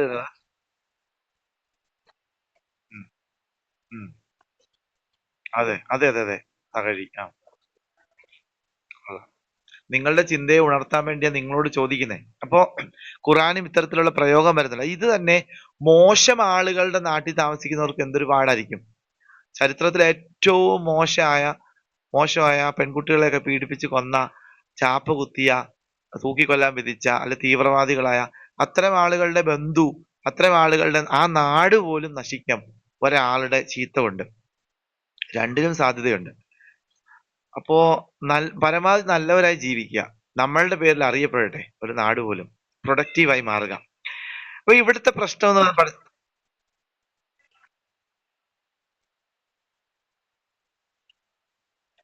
ആം നശിക്കും. നശിക്കും. ഇനി ചോദ്യമില്ല. നശിക്കുമ്പോൾ ബാക്കിയുണ്ടോ? അതെ. ആം ആം തദ്മീർ, ആ നാടിനെടുത്ത് പടച്ചോൻ കീഴ്മേൽ മറിക്കും എന്ന സൂറത്തുൽ ഇസ്രായേൽ പറയുന്നുണ്ട്. അപ്പൊ അവിടെയുള്ള നല്ല ആളുകൾക്കും ഇത് ബാധിക്കും. ഈ നല്ല ആളുകൾക്ക് ബാധിക്കും എന്ന് പറയുമ്പോൾ അത് വ്യത്യാസം ഇതാണ്. ഖുറാനും ഹദീസും അനുസരിച്ച് അത് ഫോളോ അപ്പ് നടത്തിയവർക്ക് മരണം എന്ന് പറയുന്നത് വളരെ സിമ്പിൾ ആയിരിക്കും. നമ്മുടെ ഉസ്താദന്മാര് പാതിരാവാതുകളില് മരണത്തെ ഒരു വലിയ പേടി സ്വപ്നമാക്കി മാറ്റി. ശരിക്കും മുഅ്മിനീങ്ങളുടെ മരണം എന്ന് പറയുന്നത് റസൂലുള്ളാഹി സ്വല്ലല്ലാഹു അലൈഹി വസല്ലം പറഞ്ഞത് കൂജയിൽ നിന്നും വെള്ളം ഒഴിക്കുന്നത് പോലെ റൂഹ് ഇറങ്ങി പോകുന്ന. അപ്പൊ നിങ്ങൾ എന്ത് ചെയ്യാ, കൂജയിൽ നിന്നും ഒരു കൂജ എടുത്തിട്ട് ഇങ്ങനെ കമത്തി വെച്ചുമ്പോൾ വാട്ടർ ലെവല് സ്ലോപ്പ് ഉള്ളിടത്തോട്ടല്ലേ വെള്ളം പോകത്തുള്ളൂ. അത് ഭയങ്കര പാടുവിട്ടാണ് പോകുന്നത്. ആണോ? ഒരു കുപ്പി കമത്തി വെക്കുമ്പോ അല്ല. അപ്പൊ അത്രയും ഫ്രീ ആയിട്ട് റൂഹ് ഇങ്ങനെ മുഅ്മിനായ വ്യക്തിയുടെ ഇങ്ങനെ ചിക്കെന്ന് പറഞ്ഞ് ഇറങ്ങിപ്പോവും. പടച്ചവനുമായിട്ട് അത്രയും കോണ്ടാക്ട് ആണ്. ഇപ്പൊ തന്നെ ആലോചിച്ച് നോക്കിയേ, നമ്മൾ ഈ പായ്പ്ര ജീവിക്കുന്നുണ്ടെങ്കിലും നമ്മൾ ഈ ഉച്ച ദിവസങ്ങളിൽ നമ്മൾ എവിടെയാ? ശരിക്കും നമ്മൾ എവിടെയാ ഖുർആൻ പഠിക്കുമ്പോ? നമ്മൾ അതെ. പടച്ചവന്റെ അടുത്ത് പടച്ചവൻ പറഞ്ഞ ചരിത്രങ്ങളിലൂടെയൊക്കെ പോയി നമുക്ക് നമ്മുടെ ടെൻഷനോ നമ്മുടെ ദുഃഖങ്ങളോ ഒന്നും ചിന്തിക്കാൻ സമയമില്ല. ദുനിയാവ് നമ്മളെ പിടിക്കുന്നില്ല. ഇപ്പൊ ജുമാന പറഞ്ഞ പോലെ ഒരുപാട് കാര്യങ്ങളിലൂടെ നമ്മൾ ഇങ്ങനെ പാസ് ചെയ്യുമ്പം അങ്ങനെയാണ് നമ്മൾ ജീവിക്കുന്നത്. കാഴ്ചപ്പാടുകളൊക്കെ വലുതാവും. അതിനിടയ്ക്ക് നമ്മുടെ പ്രശ്നങ്ങൾ വരും. അതിനെ നമ്മൾ കൈകാര്യം ചെയ്യും. അതൊന്നും നമുക്കൊരു വലിയ പ്രശ്നമല്ല. കാരണം നമ്മുടെ മൈൻഡ് ഭയങ്കര വിശാലമായി, ഉണ്ടെങ്കിൽ നടക്കും, ഇല്ലെങ്കിൽ അതിനെകൊണ്ട് തൃപ്തിപ്പെടും. നമ്മൾ വായിക്കും, പഠിക്കും, പറയും, ചർച്ച ചെയ്യും. ഇങ്ങനെ പോകുന്ന ഒരു ദിവസം നമ്മൾ മരിക്കും. ആ മരിക്കുമ്പോൾ നമ്മുടെ റൂഹ് ഈ ഇത്രയും ദിവസം ചർച്ച ചെയ്ത സ്ഥലത്തേക്കാണ് പോകുന്നത്. അതിന് പോകാൻ ഒരു തടസ്സവും കാണൂല. എന്ന് പറഞ്ഞ് പാടെ പോകും. 50,000 മലക്കുകൾ ഇങ്ങനെ വീടിന് ചുറ്റും വന്ന് നിൽക്കും റൂഹ് എടുക്കാൻ വേണ്ടി. ഒരു മലക്ക് കയറിപ്പോവും. മറ്റേ ഇന്നല്ലദീന കാലു റബ്ബുന അല്ലാഹ് സുമ്മസ്തഖാമു ആയതുണ്ടല്ലോ, ഞങ്ങളുടെ റബ്ബ് അള്ളാഹു എന്ന് പറയുകയും പിന്നീട് ജീവിതത്തിൽ ഇസ്തിഖാമത്തോടുകൂടി ജീവിക്കുകയും ചെയ്ത ആളുകൾ എന്ന് വെച്ചാൽ ഇപ്പൊ അള്ളാഹുവിനെ 100% ഊട്ടി ഉറപ്പിച്ച് അള്ളാഹു പറയുന്ന കർമ്മങ്ങൾ അനുസരിച്ച് ജീവിക്കുന്ന ഇന്നല്ലദീന കാലു റബ്ബുന അല്ലാഹ് സുമ്മസ്തഖാമു. അങ്ങനെയുള്ള ആളുകളുടെ റൂഹ് എടുക്കാൻ നേരം തത്തനസ്സലു അലൈഹിമുൽ മലായികത്തു, ആകാശത്തുനിന്ന് മലക്കുകൾ താഴത്തേക്ക് മഴ പോലെ ഇങ്ങനെ ഇറങ്ങും. എന്നുവെച്ചാൽ 50,000 മലക്ക് വരുന്ന ഹദീസിലുണ്ട്. ആ 50,000 മലക്ക് എന്ന് പറയുന്നത് നമ്മൾ മുമ്പൊരു ഫാമിലി മീറ്റിൽ പറഞ്ഞായിരുന്നു അല്ലേ? ആർക്കെങ്കിലും പറയാമോ? ഓർമ്മയുണ്ടോ നോക്കട്ടെ. ഹംസക്കട വീട്ടിലെ ഫാമിലി മീറ്റിലെ ഈ ആയത്ത് ലാസ്റ്റ് കോട്ട് ചെയ്തായിരുന്നല്ലോ. റമദാന് മുമ്പ് ഒരു ഫാമിലി മീറ്റ് വെച്ചപ്പോ ഞാൻ തന്നെ പറയാം. ആ ആ ആ ആ, തസ്നി പറഞ്ഞോ. മലക്കുകളെ ഭാഷ. ഈ ഇൽമെന്ന് പറഞ്ഞ സാധനം ഇങ്ങനെ കേട്ടിട്ട് പോകാനുള്ള സാധനമല്ല, ചോദിക്കും പറഞ്ഞ ഒരാളെ. മലക്കുകളെ അള്ളാഹു സൃഷ്ടിച്ച പ്രകാശം കൊണ്ടാ. 50,000 മലക്കുകളൊക്കെ താഴത്തേക്ക് ഇറങ്ങുമെന്ന് പറഞ്ഞ പ്രകാശത്തിൽ ഒരു വീട് കുളിക്കുകയാണ്. ഒരു മുഅ്മിന്റെ വീട് റൂഹെടുക്കാൻ നേരം അതിന്റെ ഒരു വിഷ്വലൈസേഷൻ നിങ്ങളുടെ മൈൻഡിൽ വരട്ടെ. ഇങ്ങനെ പ്രകാശം കൊണ്ട് ഇങ്ങനെ കുളിക്കുകയാണ്. ആ ഒരു കാഴ്ച ഭൗതിക കാഴ്ച അല്ല, അത് ആർക്കും കാണാൻ പറ്റത്തില്ല. ഒരു ഇന്റേണൽ സൈറ്റ് ആണ്. അപ്പൊ ഒരു മലക്ക് അങ്ങോട്ട് കയറി പോകുന്നു. അവിടെ കിടക്കുന്ന ആത്മാവ് നല്ല അള്ളാഹുമായിട്ട് കണ്ടുമുട്ടാൻ വേണ്ടി ഇങ്ങനെ കൊതിച്ചു നിൽക്കുന്ന സമയത്ത് വെള്ളം ഒഴിക്കുന്ന പോലെ ബുമ്മെന്ന് പറഞ്ഞ് പാടെ വരും. വന്നാസിയാത്തി വർക്ക, വന്നാഷിത്താത്തി നഷ്താലൊക്കെ സംഭവം പറയുന്നുണ്ടല്ലോ. ഈ മരണത്തെ ഇങ്ങനെ ആസ്വദിച്ചു പോവാണ്. പിന്നെ മലക്കിന്റെ ചിറകിൽ കയറിയിരുന്ന് ഇങ്ങനെ അള്ളാഹുവിന്റെ അടുക്കലേക്ക് കൊണ്ടുപോകുന്നു. പേര് 1-ാം ആകാശത്തിൽ ചെല്ലുമ്പോൾ പേര് ചോദിക്കുന്നു. അപ്പം പേര് ചോദിക്കുമ്പോൾ ബാബു, കിട്ടു, സുട്ടു എന്നൊക്കെ ആയിരിക്കും. നല്ല അബ്ദുള്ള അല്ലെ എന്താ പറയാ ആലും, ഇങ്ങനത്തെ നല്ല അടിപൊളി പേരുകളുണ്ടല്ലോ. മുഹമ്മദ്, ജമീല, ഫാത്തിമ, ഇങ്ങനെയുള്ള പേരുകൾ പറയുമ്പോൾ ആ പേരിലാണ് നമ്മുടെ ആ റൂഹിനെ വിളിച്ച് മുകളിലോട്ട് കേട്ടുന്നത്. 1-ാം ആകാശത്തിന്റെ വാതിൽ തുറക്കുകയും അവിടുന്ന് അടുത്ത മലക്കുകൾ കൊണ്ടുപോയി ഇങ്ങനെ ഒരു മെഹറാജ് സംഭവിക്കുന്നുണ്ട് മരിക്കുമ്പം. ഇതൊരു എന്റെ ഒരു കാഴ്ചപ്പാട് പറഞ്ഞാണ്. ഇതിന്റെ അപ്പുറത്താണ്. അപ്പൊ ഇതിനെ ഇട്ട് വെറുതെ ഇട്ട് നാശമാക്കി പേടിപ്പിച്ചൊക്കെ വെച്ചിരിക്കുക. നല്ലപോലെ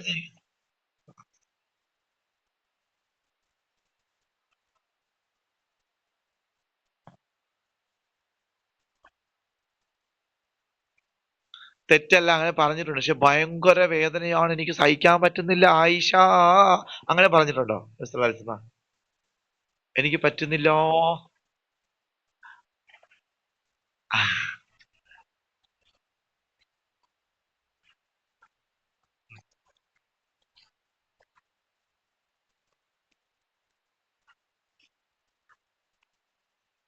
ആ വേദനയുണ്ട്. അത് പിന്നെ നമ്മുടെ കൈ മുറിഞ്ഞാൽ വേദന എടുക്കൂലേ?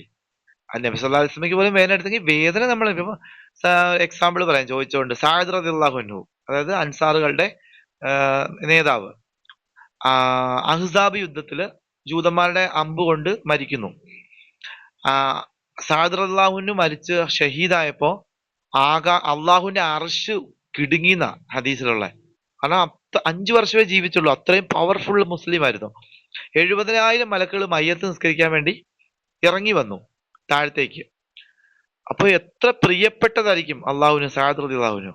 ഈ സഅദ് റളിയല്ലാഹുവിന്റെ മയ്യത്ത് ഖബറിൽ വെച്ച് കഴിഞ്ഞ റസൂലുള്ളാഹി സ്വല്ലല്ലാഹു അലൈഹി വസല്ലം പറഞ്ഞു, ഇപ്പൊ സഅദിന്റെ ഖബർ ഒരു ഒറ്റ ഇടുക്കിടുക്കും. എല്ലാ വ്യക്തികളെയും ഖബർ ഒന്ന് പിടിക്കും, ഒന്ന് ഇടുക്കും, അതിനുശേഷം വിടും. ആരെങ്കിലും ഖബർ വെറുതെ വിടുമായിരുന്നെങ്കിൽ അത് സഅദിനെ വെറുതെ വിട്ടനെ എന്ന ഹദീസുണ്ട്. അപ്പൊ ഇതിന്റെ അർത്ഥം എന്താണ്?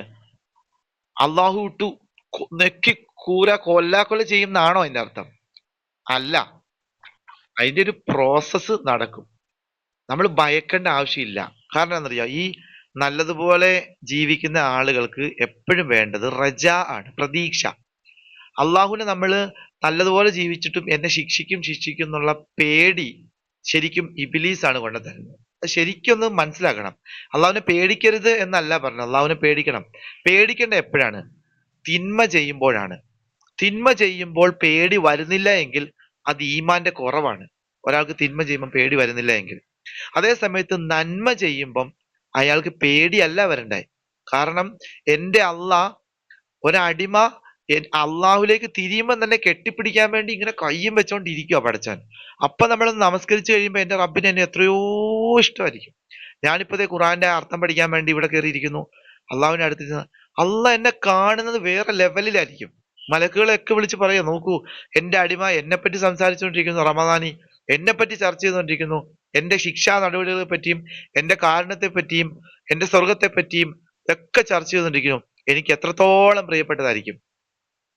സൂറത്തുൽ ബക്കറയില് ഫൈദാ സഅലക ഇബാദി, റസൂലുള്ളാഹിനോട് പറയാണ്, എന്റെ അടിമയെങ്ങാനും എന്നോട് എന്നെപ്പറ്റി നിന്നോട് റസൂലുള്ളാഹിയോട് ചോദിച്ചാൽ,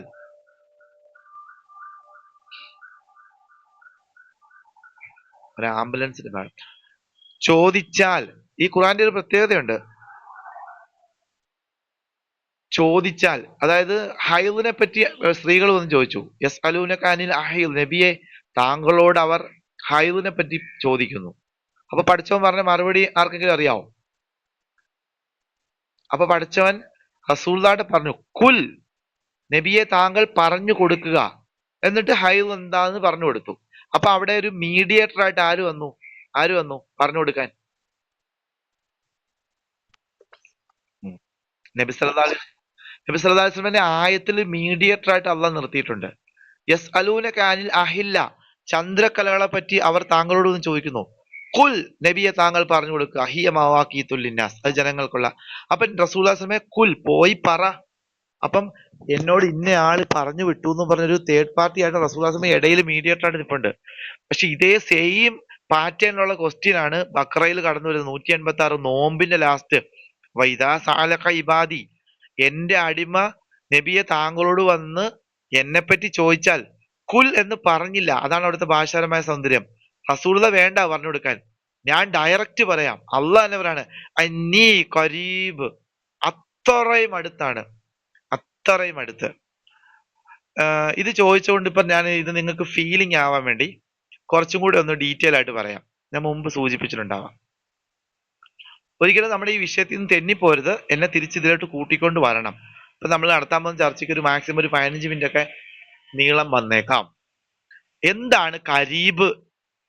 അള്ളാഹു നമ്മളെ പറ്റി പറഞ്ഞ, അള്ളാഹു എന്നെ പറ്റി എന്റെ അള്ളാഹ് കരീബാണെന്നാ പറഞ്ഞ. കരീബ്, ആ കരീബ് എന്ന വാക്കിന്റെ അർത്ഥം ഇപ്പൊ നിങ്ങൾ എടുത്ത് നോക്കിക്കഴിഞ്ഞാൽ എന്ത് കിട്ടും?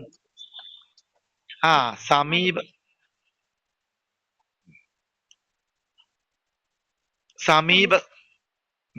കണ്ടനാടി വന്നു, അടുത്തു വന്നു, സമീപസ്ഥം വന്നു, ഇങ്ങനെ വ്യത്യസ്തമായ അർത്ഥങ്ങൾ നിങ്ങൾ പറഞ്ഞു.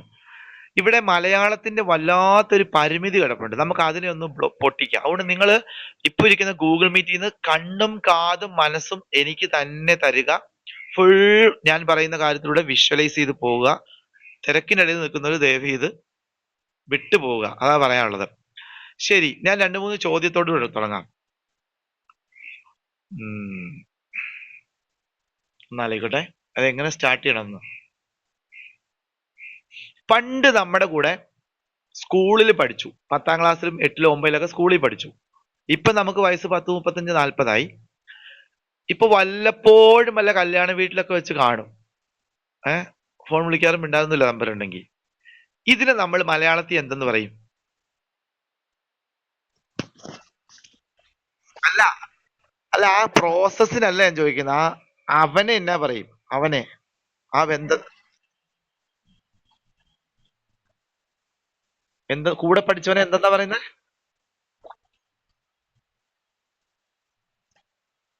സഹപാഠി. ആരോ പറഞ്ഞു സഹപാഠി. അതെ അതെ അതെ അതെ, സഹപാഠി എന്ന് പറയും. നമുക്ക് ഇതിനെ അറബിയിലേക്ക് ട്രാൻസ്ലേറ്റ് ചെയ്യാം. ഇംഗ്ലീഷിലോട്ട് ഉണ്ടാകും ക്ലാസ്മേറ്റ്, അറബിയിലോട്ട് ഉണ്ടാകും ജമീൽ എന്ന് പറയും. ജമീൽ. അപ്പൊ ജമീൽ എന്ന വാക്കിന്റെ അർത്ഥം സഹപാഠി. ഈ ബന്ധത്തെക്കാൾ കുറച്ചും കൂടെ മുകളിലുള്ള ബന്ധമുണ്ട്, മലയാളത്തിൽ തന്നെ ഉണ്ട്. സഹപാഠിയേക്കാൾ കുറച്ചും കൂടെ പവർ കൂടിയ ബന്ധം. ആ ബന്ധം കൂട്ടുകാരൻ. കൂട്ടുകാരൻ, മിത്രം, അതൊരു പര്യായപദമാണ്. കൂട്ടുകാരൻ. കൂട്ടുകാരൻ എന്ന് പറയുമ്പോൾ നമ്മൾ ഡെയിലി കാണും, നമ്മൾ കാര്യങ്ങൾ ചർച്ച ചെയ്യും. നിങ്ങൾക്ക് കൂട്ടുകാരി, ഇങ്ങനെ കൂട്ടുകാരൻ, ടൂർ പോകാം, ഇങ്ങനെ കാണും. ഇതിനെ നമുക്ക് അറബിയിലേക്ക് ഇംഗ്ലീഷിലേക്ക് കൊണ്ടുപോയി കഴിഞ്ഞാൽ ഇതിനെ ഫ്രണ്ട് എന്ന് പറയാൻ പറ്റും. ഫ്രണ്ട് എന്ന് പറയുമ്പോൾ ഇതിനെ നമുക്ക് അറബിയിലേക്ക് കൊണ്ടുപോയി കഴിഞ്ഞാൽ റഫീഖ് എന്ന് പറയാൻ പറ്റും, കൂട്ടുകാരൻ.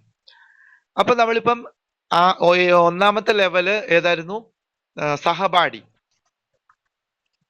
സഹപാഠിയേക്കാളും ഒരു ദറജ മുകളിൽ കയറി കൂട്ടുകാരന്റെ ബന്ധം. രണ്ടും രണ്ടാണ്, രണ്ടും ഒന്നല്ല, രണ്ടും രണ്ടായിട്ട് തന്നെ കാണുന്നു, അല്ലേ?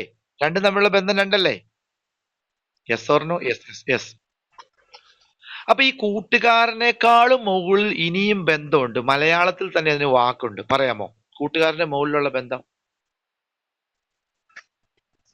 ആ ആ അമാൻ എന്ന് പേരുള്ള അക്കൗണ്ട്. ആത്മസുഹൃത്ത്. ആത്മസുഹൃത്ത് പറഞ്ഞു കഴിഞ്ഞാൽ മൈക്ക് ഓഫ് ചെയ്യണം.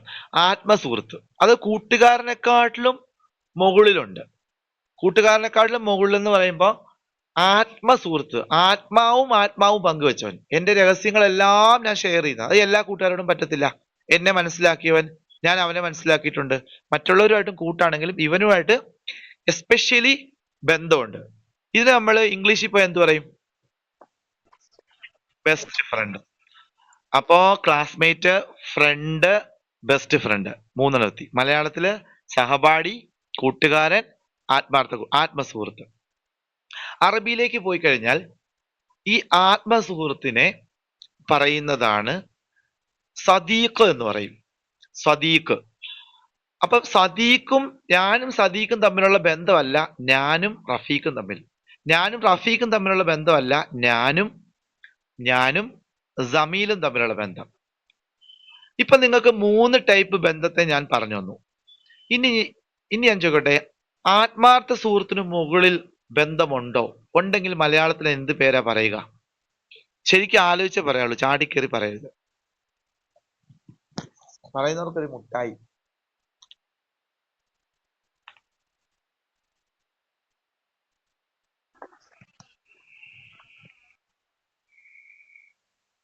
അതെന്ത് ബന്ധം? അത് നമ്മുടെ സ്വന്തോ? ഈ കൂടപ്പിറപ്പിനെ പോലെ എന്ന് പറഞ്ഞാലും ചില കൂടപ്പിറപ്പ് ബന്ധം ആത്മാർത്ഥ ബന്ധത്തിനേക്കാളും താഴെ ആയിരിക്കുമല്ലോ, ആത്മസുഹൃത്തിനെക്കാട്ടിലും. ആ അതാരാ പറഞ്ഞേ? ഫായിസത്ത. അതിന്റെ മുകളിൽ ബന്ധമില്ല. കാരണം ആത്മസുഹൃത്ത് എന്ന് പറഞ്ഞു കഴിഞ്ഞാൽ ആത്മാവും തമ്മിൽ പങ്കുവെച്ച അത്രയും ബന്ധമാണ്. ഇതിന്റെ മുകളിൽ ഒരു ബന്ധമില്ല എന്ന് ഫായിസത്ത ഇവിടെ കൺക്ലൂഡ് ചെയ്ത് കഴിഞ്ഞു. പക്ഷെ ഒരിക്കലും അല്ല, അതിന്റെ മുകളിൽ ബന്ധമുണ്ട്. അതിന്റെ മുകളിൽ ബന്ധത്തെ പറയാൻ മലയാളത്തിൽ പദമില്ല, ഇംഗ്ലീഷിൽ പദമില്ല, എന്നാൽ അറബിയിൽ പദമുണ്ട്. മലയാളത്തിൽ പദമില്ല. അപ്പൊ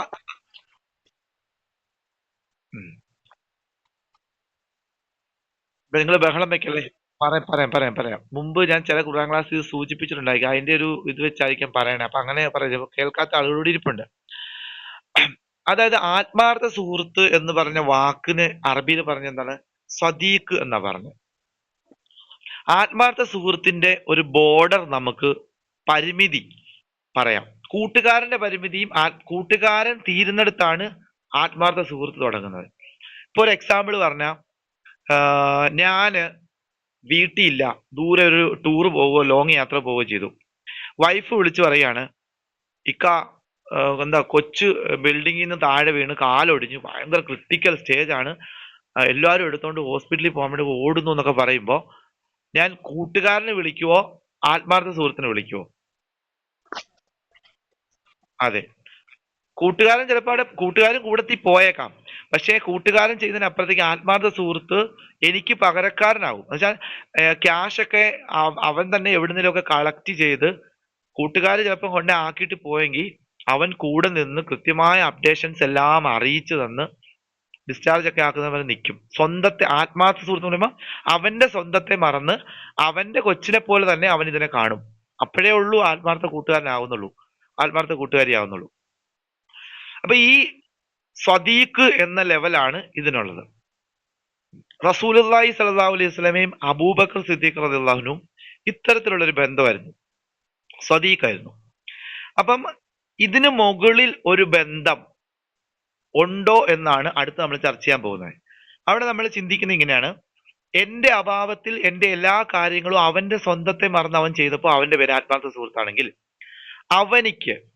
അവന് ഒരു വലിയ രോഗം വന്നു. ഇപ്പൊ എക്സാമ്പിൾ ക്യാൻസർ ആണെന്ന് പറഞ്ഞു. ഇപ്പൊ ക്യാൻസർ ഭയങ്കര വേദന ഉള്ള ഒരു രോഗം, വേദന സഹിക്കാൻ പറ്റാത്ത രോഗം വന്നു. അവൻ അങ്ങനെ വേദനയുടെ മൂർത്ത ഭാവത്തില് അനുഭവിച്ചുകൊണ്ട് കിടക്കുവാണ്. ആരാ കിടക്കുന്നേ? എന്റെ ആത്മാർത്ഥ സുഹൃത്ത് കിടക്കുവാണ്. അവൻ അങ്ങനെ വേദന എടുത്ത് കിടക്കുമ്പോ അവന്റെ അടുത്ത് പോയി ഞാൻ പറഞ്ഞു, അല്ലെ ഫോൺ വിളിച്ചു പറഞ്ഞു, എടാ എന്റെ കൊച്ച് ബിൽഡിങ്ങിന് താഴെ വീണ് കാലൊടിഞ്ഞു. അപ്പൊ അവന്റെ മുമ്പിൽ ഈ കാലൊടിയുക എന്ന് പറയുന്നത് നഖം വെട്ടുന്നത് പോലെ ഉള്ളു. കാരണം അതിന്റെ 1000 മടങ്ങ് വേദന എടുത്താണ് ആത്മാർത്ഥ സുഹൃത്ത് കിടക്കുന്നത്. അപ്പൊ അവനോട് പറഞ്ഞു കൊച്ചു വീണെന്ന് കാലൊടിഞ്ഞു.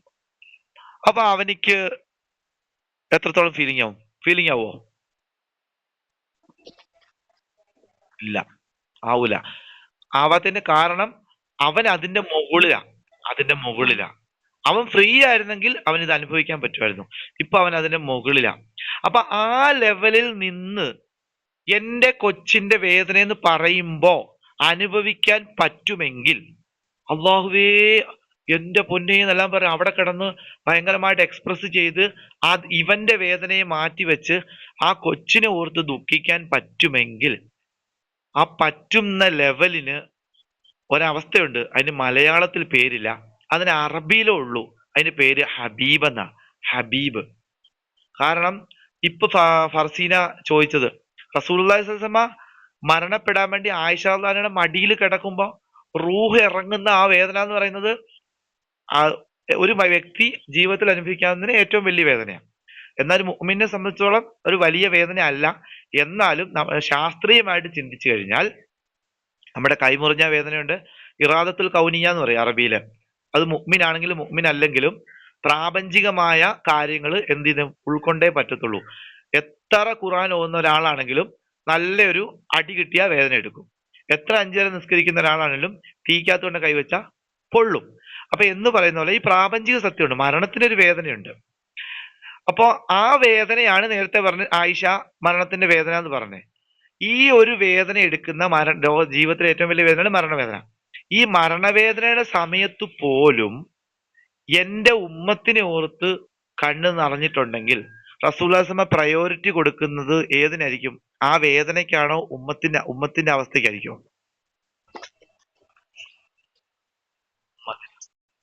ഇതുകൊണ്ടാണ് ഹബീബ് എന്ന് പറയുന്നത്. കാരണം അവിടെ അദ്ദേഹം എന്റെ ആത്മാർത്ഥ സുഹൃത്തിലേക്ക് വന്നാൽ അവൻ വേദന കൊണ്ട് വേദനയുടെ ഹൈ റേഞ്ചിൽ കിടക്കുമ്പോൾ അവന്റെ വേദനയേക്കാൾ മാറ്റി അത് സെക്കൻഡറി ആക്കി എന്റെ കൊച്ചിന്റെ വേദനയ്ക്ക് പ്രൈമറി കൊടുക്കുന്ന അവസ്ഥ. ആ ഒരവസ്ഥ മലയാളത്തിൽ ഇല്ല. ആ അവസ്ഥ ഉണ്ട്. ആ അവസ്ഥ ഉള്ളത് കൊണ്ട് അറബിയിൽ അതിന് പേരുണ്ട് ഹബീബ്, പ്രിയപ്പെട്ടത്. എന്നാ ഇതിന്റെ മുകളിൽ വല്ല അവസ്ഥയുണ്ടോ? ഇതിന്റെ മുകളിൽ വല്ല അവസ്ഥയും ഉണ്ടായിരിക്കുവോ? ഇതിന്റെ മുകളില് ഉണ്ട്, ഇതിന്റെ മുകളിൽ അവസ്ഥ ഉണ്ട്. പക്ഷേ മലയാളത്തിൽ മുമ്പ് തന്നെ ഓൾറെഡി കാലിയായി. ഇല്ല, മലയാളം പരിമിതമാണ്. ഇംഗ്ലീഷിലില്ല. എന്നാൽ ഇതിന്റെ മുകളിലും ബന്ധമുണ്ട്. ഇതിന്റെ മുകളിലെ ബന്ധം ഇപ്പൊ ഇതിന്റെ മുകളിലെ ബന്ധം ഇതിന്റെ മുകളിലെ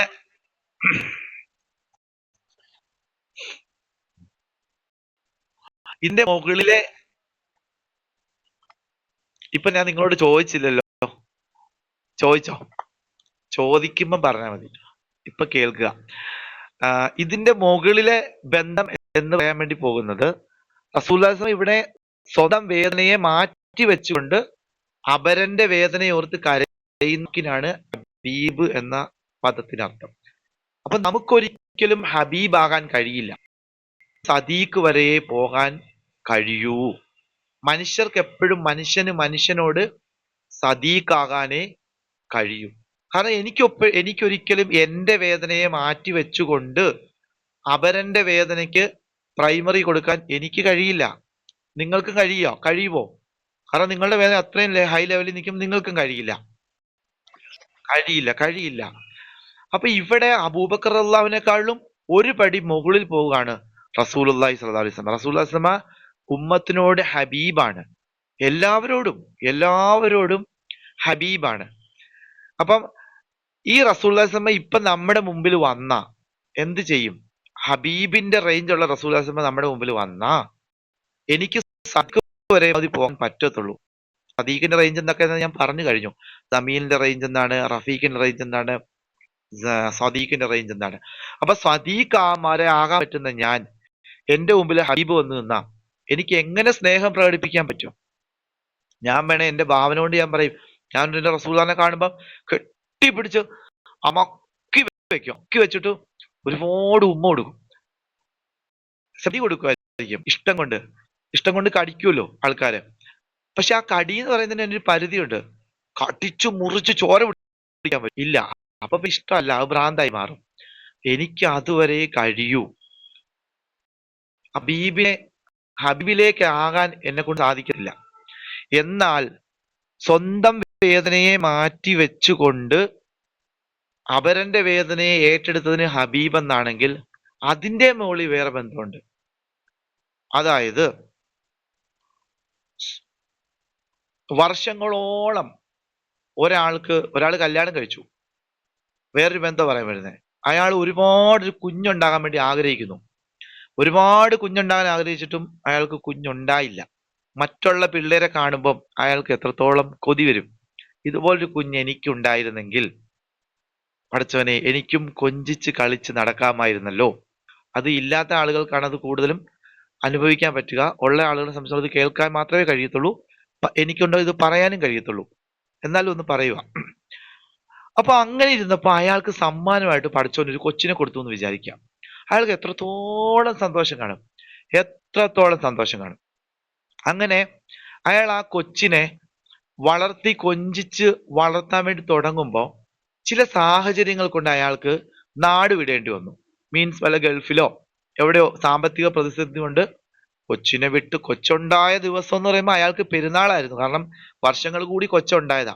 പക്ഷെ കൊച്ചുമായിട്ടൊന്ന് ഇടപഴകി വരുമ്പോഴേക്കും ഒരു വലിയ സാമ്പത്തിക മാന്ദ്യം പിടിപെട്ട് അയാൾക്ക് ഒരു ദൂരെ ഒരു ഗൾഫിൽ യാത്ര പോയി അവിടെ പോയി പണിയെടുക്കേണ്ടി വന്ന ഒരു നിർബന്ധിത സാഹചര്യത്തിൽ അയാൾക്ക് പോകേണ്ടി വന്നു. അങ്ങനെ വരുമ്പോ ഇയാൾക്ക് ഈ കുഞ്ഞിനെ പറ്റി തന്നെ ഓർമ്മ വരും. ചിലപ്പം ഫോട്ടോയോ വാട്സപ്പിലൊക്കെ എടുത്ത് വീഡിയോ കോളൊക്കെ ചെയ്യും. ഒരുപാട് മനസ്സ് അദ്ദേഹത്തിന് അവിടെ തന്നെ ആയിരിക്കും. അങ്ങനെ അയാളൊരു 10 വർഷം കൂടി തിരിച്ച് നാട്ടിലേക്ക് വരികയാണ്. നാട്ടിൽ വന്നപ്പോ ഈ കൊച്ച് ഒരു ബാലനായി, ബാല്യകാലമൊക്കെ പിന്നീട് ഒരു 10-12 വയസ്സായിട്ടുണ്ട്. ഓടിച്ചാടി നടക്കുന്ന, കയ്യെ പിടിച്ച് കളിക്കാൻ പാകത്തിലാണ് ഇദ്ദേഹം ഈ കൊച്ചിനെ കാണുന്നത്. കണ്ടപ്പം സന്തോഷം കൊണ്ടെന്ന് പറഞ്ഞ് ഇരിക്കാൻ പറ്റത്തില്ല. ആ കൊച്ചിനെ ആർക്കെങ്കിലും വിട്ടുകൊടുക്കും അയാള്? വിട്ടുകൊടുക്കില്ല. ഇനി എന്റെ പിള്ളേരുമായിട്ട് ഞാൻ എന്റെ കുറച്ച് നാള് ഞാനൊന്ന് ആസ്വദിക്കട്ടെ. ഈ കാര്യത്തിന് ഡിസ്ലൈക്ക് അല്ലാതെ തരണ്ടേ, ലൈക്ക് തരണ്ടേ. ഇങ്ങനെ കാണിച്ച ഡിസ്ലൈക്കാ, ഇങ്ങനെ പിടിക്കണം. അപ്പം ആണോ? ഇല്ലാതെ പറഞ്ഞേ. അപ്പോ ഞാൻ എന്റെ കൊച്ചുമായിട്ടൊന്ന് ആസ്വദിക്കട്ടെ എന്ന് പറഞ്ഞിങ്ങനെ ആസ്വദിച്ച് ജീവിക്കാൻ വേണ്ടി തുടങ്ങുമ്പോൾ ആ കൊച്ച്, ഇന്നലെ നമ്മൾ ചർച്ച ചെയ്തല്ലോ, മദ്രസ വിട്ടു വന്ന ഒരു പൊട്ടക്കിണറ്റിൽ വീണെന്ന്. അതുപോലെ ഒന്ന് സംഭവിച്ചാൽ, ആ കുട്ടി എങ്ങാനും മരണപ്പെട്ടു പോയി കഴിഞ്ഞാൽ അയാൾക്കുണ്ടാകുന്ന സങ്കടം എത്രത്തോളമായിരിക്കും?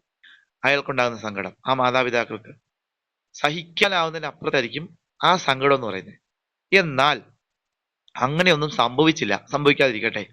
ആ കൊച്ചുമായി ആസ്വദിച്ച് ജീവിക്കാൻ തുടങ്ങുമ്പോൾ അയാളോട് ഒരാൾ ചോദിക്കുകയാണ്, നിന്റെ കുട്ടിന്റെ കഴുത്തിൽ കത്തി വെച്ച് അറുക്കാൻ നിന്നെ കൊണ്ട് പറ്റുമോ? ഹേയ്, മേല അങ്ങനത്തെ വർത്താനം പറഞ്ഞേക്കല്.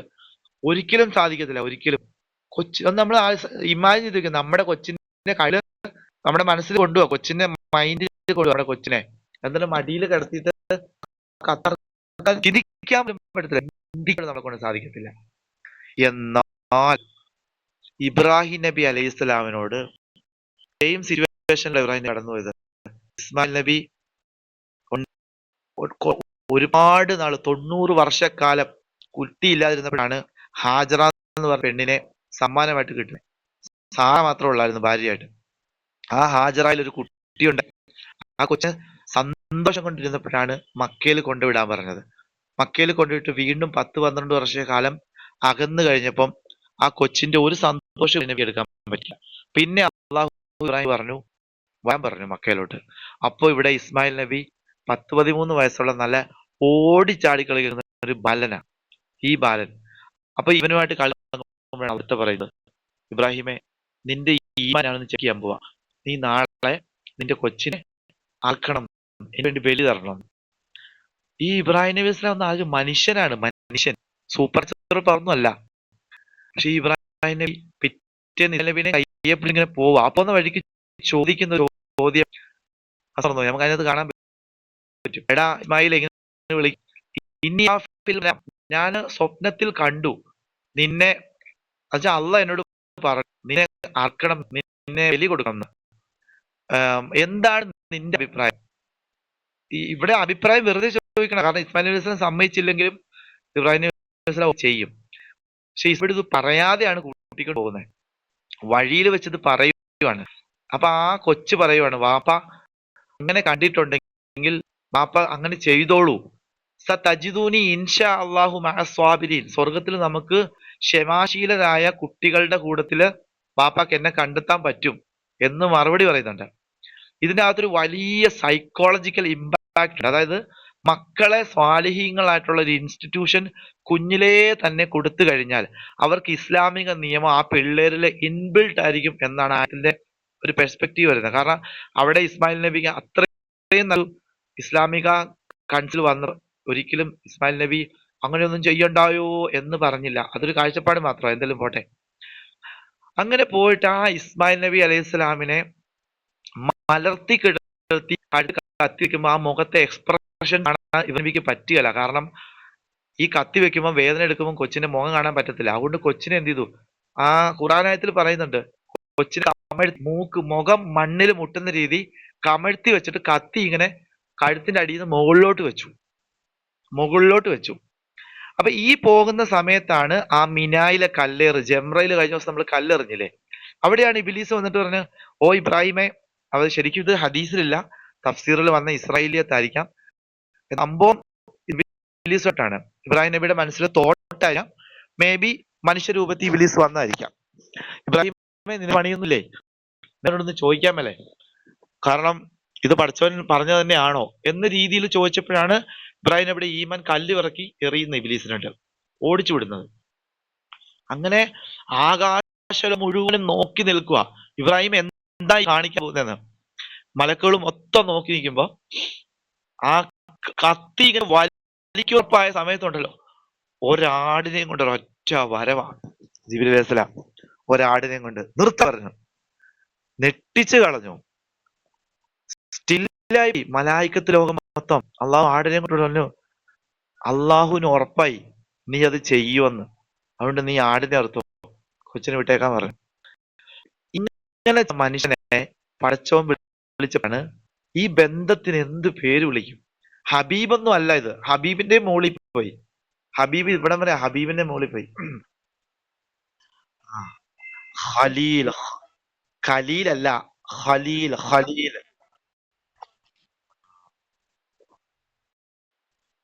ഈ അർത്ഥം മലയാളത്തിൽ കൂടിയത് ഉറ്റ ചങ്ങാതി, കൂട്ടുകാരൻ എന്നൊക്കെയാ. അങ്ങനെയൊന്നും അർത്ഥം ഇട്ട പോരാ ആ വാക്കിന്. കാരണം ചങ്ങാതി കൂട്ടുകാരൻ എന്നൊക്കെ പറയുന്നത് എവിടെയാ കിടക്കണത്? റഫീഖിലും ജമീലിലും. അപ്പം ഖലീൽ എന്ന വാക്കിന്റെ അർത്ഥം എന്താ? എഴുതാതെ പറയണം. മലയാളത്തിൽ എഴുതാൻ വാക്കുകളില്ലാതെ പറയണം. ഏതാണ് അറിയില്ല.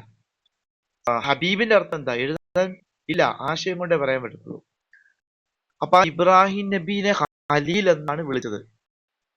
ഇതിനും മുകളിൽ ഇനിയുമുണ്ട് ദറജ, ഇതിനും മുകളിലുണ്ട്. ആ ദർജയാണ് ഇബ്രാഹിം നബി അലൈഹി ഇസ്ലാമിനെക്കാളും എടുക്കാൻ പറ്റുന്ന ദർജ. അള്ളാഹു ഒരു അടിമയും തമ്മിലുള്ള ബന്ധം, അതിന്റെ പേരാണ് ഖരീബ് എന്നത്. എന്നുവെച്ചാൽ അള്ളാഹുവും അടിമയും തമ്മിൽ കണ്ടനാടിയേക്കാൾ അടുത്ത് പറഞ്ഞാൽ ഒന്നും പറയാൻ പറ്റില്ല. അത്രയും അടുത്താണ് നമ്മൾ നമ്മുടെ പടച്ചവനും. അത്രയും അടുത്തെന്ന് പറഞ്ഞാല് അള്ളാഹുവിന് ഇഷ്ടമെന്ന് പറഞ്ഞാൽ അതുപോലെ ഇഷ്ടമാണ് അടിമേനെ പടച്ചവൻ അള്ളാഹുവിന്റെ ദീനിൽ കൂടി ചർച്ച ചെയ്ത് അള്ളാഹുവിനോട് ചേർന്ന് നിൽക്കുമ്പോ. ആ അള്ളാഹുവിനെ നമുക്ക് എന്താണ്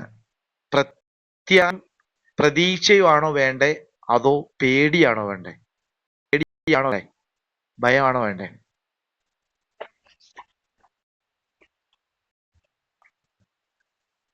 അതെ, പ്രത്യാശ, പ്രതീക്ഷ.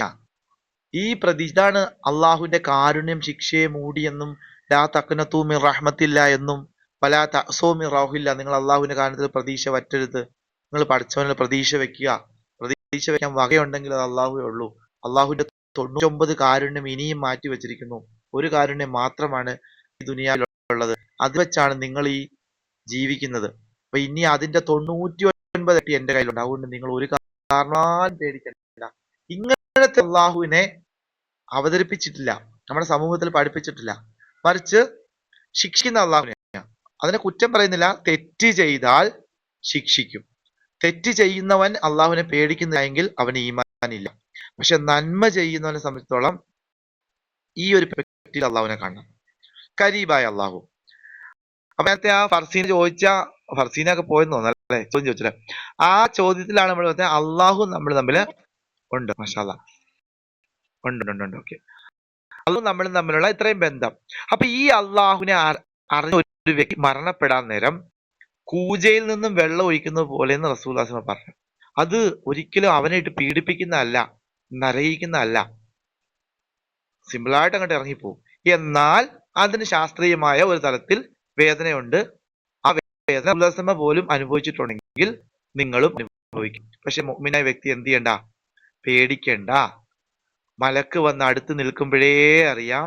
ഞാൻ ഇത്രയും ദിവസം ചർച്ച ചെയ്ത, എന്നോട് സംസാരിച്ച അള്ളാഹുവിന്റെ അടുക്കലേക്കാണ് ഞാൻ പോകാൻ പോകുക. വന്നാഷിത്വാതിനഷ്ത, ഒരു തഴുകി തലോടി എടുത്തോണ്ട് പോകും. പെട്ടെന്ന് അങ്ങോട്ട് ഇറങ്ങി ഒരൊറ്റ പോക്ക് പ്രകാശ വേഗത്തിൽ അത് സാധനം പറന്നു പോകും. ചുറ്റോട്ടത്തിരിക്കുന്ന ആളുകൾ ആ ശരീരം നോക്കി കരഞ്ഞുകൊണ്ടേയിരിക്കും. ശരിക്കും അവിടെ റൂഹ് യാത്ര ചെയ്തിട്ടുണ്ട്. ഇതാണ് മരണം എന്ന് പറയുന്നത്. പിന്നെ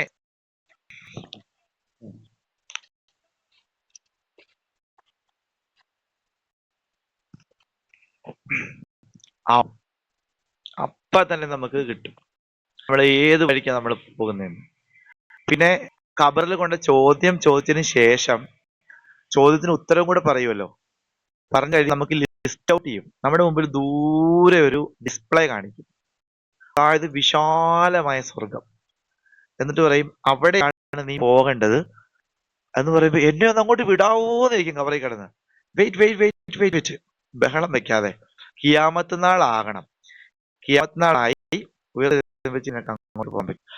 അങ്ങനെ പുതുമണവാളൻ കിറങ്ങുന്നത് പോലെ ഹാപ്പിയായി അത് കണ്ടോണ്ട് കിടന്നുറങ്ങാം. നേരെ തിരിച്ച് നരകവാസിയാണെങ്കിൽ അതേപോലെ നരകം കാണിക്കും. അത് കാണുമ്പോ എന്നെ ആ ഏരിയയിലോട്ട് വെറുതെ പടച്ചവനെ എന്ന് പറയണം. ഓൾറെഡി ഖബറിൽ ശിക്ഷ കിട്ടിയിട്ടിരിക്കുക.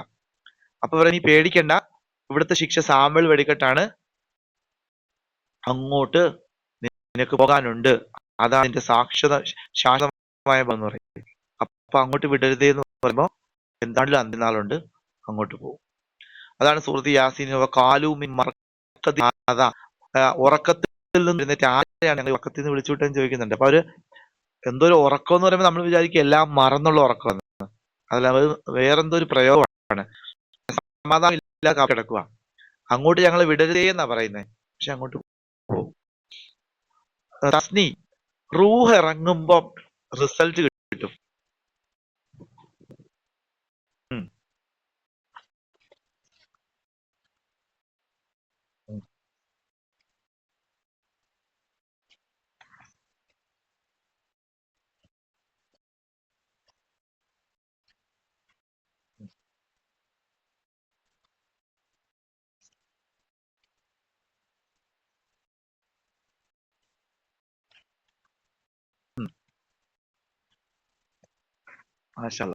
നല്ല ചോദ്യം.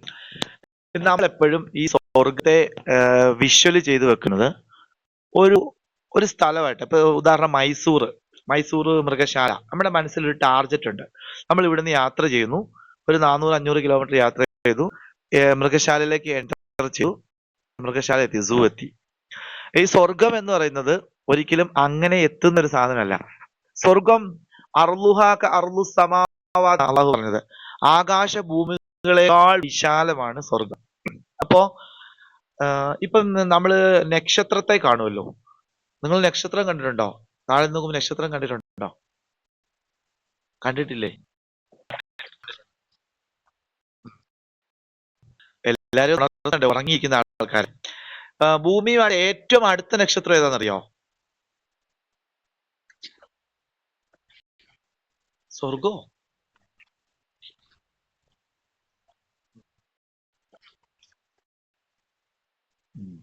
സൂര്യൻ എത്ര നക്ഷത്രമാണ്?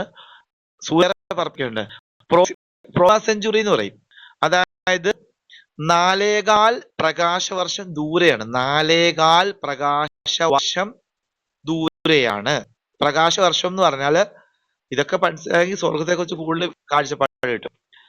ഒരു സെക്കൻഡിൽ 300 പറഞ്ഞോളൂ. മാഷാ അല്ലാ. അതെ അതെ അതെ അതെ. ജുമാന പണ്ട് സ്കൂളിൽ പഠിച്ച ഇക്വേഷൻ ഒക്കെ ഓർമ്മ വരുന്നുണ്ട്. ആ മൈക്കൊന്ന് ഓഫ് ചെയ്തേ. ഒരു സെക്കൻഡിൽ 3 ലക്ഷം കിലോമീറ്റർ സഞ്ചരിക്കുന്ന ഒരു വാഹനം നമ്മുടെ വീട് മുമ്പിൽ കിടക്കുക ഒരിക്കലും ഇല്ല. ഒരു സെക്കൻഡിൽ 3 ലക്ഷം കിലോമീറ്റർ സഞ്ചരിക്കുന്ന ഒരു വാഹനം. അങ്ങനെയുള്ളൊരു വാഹനം നിർത്താതെ രാവും പകലും തുടർച്ചയായി 365 ദിവസം സഞ്ചരിച്ചാൽ എത്ര ദൂരം എത്തുമോ അതിനെയാണ് ഒരു പ്രകാശവർഷം എന്ന് പറയുന്നത്. അങ്ങനത്തെ ഒരു സംഭവം ഇല്ല, അതൊരു അനുമാനം മാത്രമാണ്. സെക്കൻഡിൽ 3 ലക്ഷം കിലോമീറ്റർ സഞ്ചരിക്കാൻ പറ്റുന്ന ഒരു വാഹനം തുടർച്ചയായി 365 കിലോമീറ്റർ 60 ദിവസം സഞ്ചരിച്ചാൽ എത്ര ദൂരം എത്തുമോ ആ ഒരു ദൂരത്തെയാണ് ഒരു പ്രകാശവർഷം എന്ന് പറയുന്നത്. അങ്ങനെയാണെങ്കിൽ ഈ പ്രോക്സിമ സെഞ്ചുറി എന്ന് പറയുന്നത് 4.25 പ്രകാശവർഷം ദൂരെ എന്നാ പറയുന്നത്. അപ്പൊ എത്രത്തോളം ദൂരെ ആയിരിക്കും ആ നക്ഷത്രം? എന്നാൽ അത് ഭൂമിയുമായിട്ട് ഏറ്റവും അടുത്ത വർഷം. ഇനി തന്നെ വേറൊരു എക്സാമ്പിൾ പറയാം. അവിടെ പോയി 4.25 പ്രകാശവർഷമല്ല, 4.25 സാധാരണ വർഷം അകലെ വെച്ചാലും ഇപ്പൊ 2026 നമ്മുടെ ഫായിസ താത്ത അവിടെ പോയി ഒരു ടോർച്ച് അടിച്ചു എന്ന് വിചാരിക്കുക, അല്ലെങ്കിൽ അവിടെ നിന്ന് ഓ എന്ന് പറഞ്ഞൊന്ന് കൂകി എന്ന് വിചാരിക്കുക. ആ ശബ്ദം ഇവിടെ കേൾക്കൂല, കേട്ടാൽ നമ്മൾ കേൾക്കുമ്പോൾ 2030 ആവും. കാരണം ആ ശബ്ദം ഇവിടെ വരണമെങ്കിൽ ആ ടോർച്ച് അടിച്ച് വെട്ടം ഇവിടെ വരണമെങ്കിൽ 4 വർഷം കഴിയണം. ഇത്രയും ദൂരം. ഇതുപോലെ 10,000 പ്രകാശവർഷം ദൂരെയുള്ള നക്ഷത്രങ്ങളാണ് മുകളിൽ നിൽക്കുന്നതൊക്കെ. ഞാൻ പറഞ്ഞു സ്വർഗം എന്ന് പറയുന്നതും ഇതുപോലെയാണ്. ഓരോരുത്തർക്കും കിട്ടുന്നത് ഓരോ റേഞ്ചാണ്. മിന്നാമിന്നിനെ പോലെ മിന്നും. ആരാ? ഉമർ അള്ളാഹുവിന്റെ ഒക്കെ സ്വർഗം. അതെന്താന്ന് ചോദിക്കും, അത് ജന്നാത്തുൽ ഫിർദൗസ് എന്ന് പറയും. അപ്പൊ നമ്മളൊക്കെ ഏറ്റവും താഴെ പോകുന്നവർക്കും അള്ളാഹു പറഞ്ഞില്ലേ 80 വർഷം തുടർച്ചയായി ഒരു കുതിരയ്ക്ക് ക്രോസ് ചെയ്യാൻ പറ്റാത്ത ഒരു മരത്തിന്റെ നിഴല് അതുപോലുള്ള തോട്ടങ്ങളായിരിക്കും എന്ന് പറഞ്ഞല്ലോ. അപ്പൊ ഏറ്റവും താഴെയുള്ള സ്വർഗം പോലും ഇത്രയും വലുതാണെങ്കിൽ ജന്നാത്തുൽ അഅല, ജന്നാത്തുൽ ഫിർദൗസ് എന്നൊക്കെ പറയുന്നത് നമുക്ക് പ്രാപിക്കാൻ പോലും പറ്റത്തില്ല. അല്ല അവിടെ അവിടെ ഇടോ, ഞങ്ങൾ ഇവിടെ ഉണ്ടേ, നിങ്ങൾ ആ മതിലിനപ്പുറത്തിരിപ്പുണ്ടോ? അത്രയൊന്നും വേരിയേഷൻ ഒന്നും അല്ല ഇത് തമ്മി. ഇൽമു കൊണ്ടും കർമ്മം കൊണ്ടും പ്രവൃത്തി കൊണ്ടും ഇത്രയും ബഹുദൂരം സഞ്ചരിച്ച ശുഹദാക്കളും സ്വാലിഹീങ്ങളും സിദ്ദീഖങ്ങളും ഒക്കെ കിടക്കുന്ന റേഞ്ച് എന്ന് പറയുന്നത് വേറെയാ. അവർ വേറെ എക്കണോമിക് ക്ലാസ് വേറെ, VIP ക്ലാസ് വേറെ, VVIP വേറെ, ലോക്കൽ വേറെ എന്ന് പറഞ്ഞ പോലെ ആ റേഞ്ച് വേറെയാ. അപ്പോ ഇവിടുത്തെ ചോദ്യം, റസൂലുള്ളാഹി സ്വല്ലല്ലാഹു അലൈഹി വസല്ലം പറഞ്ഞു നിങ്ങൾ ചോദിക്കുമ്പം ഏറ്റവും ഉന്നതമായ സ്വർഗം തന്നെ ചോദിക്കുക.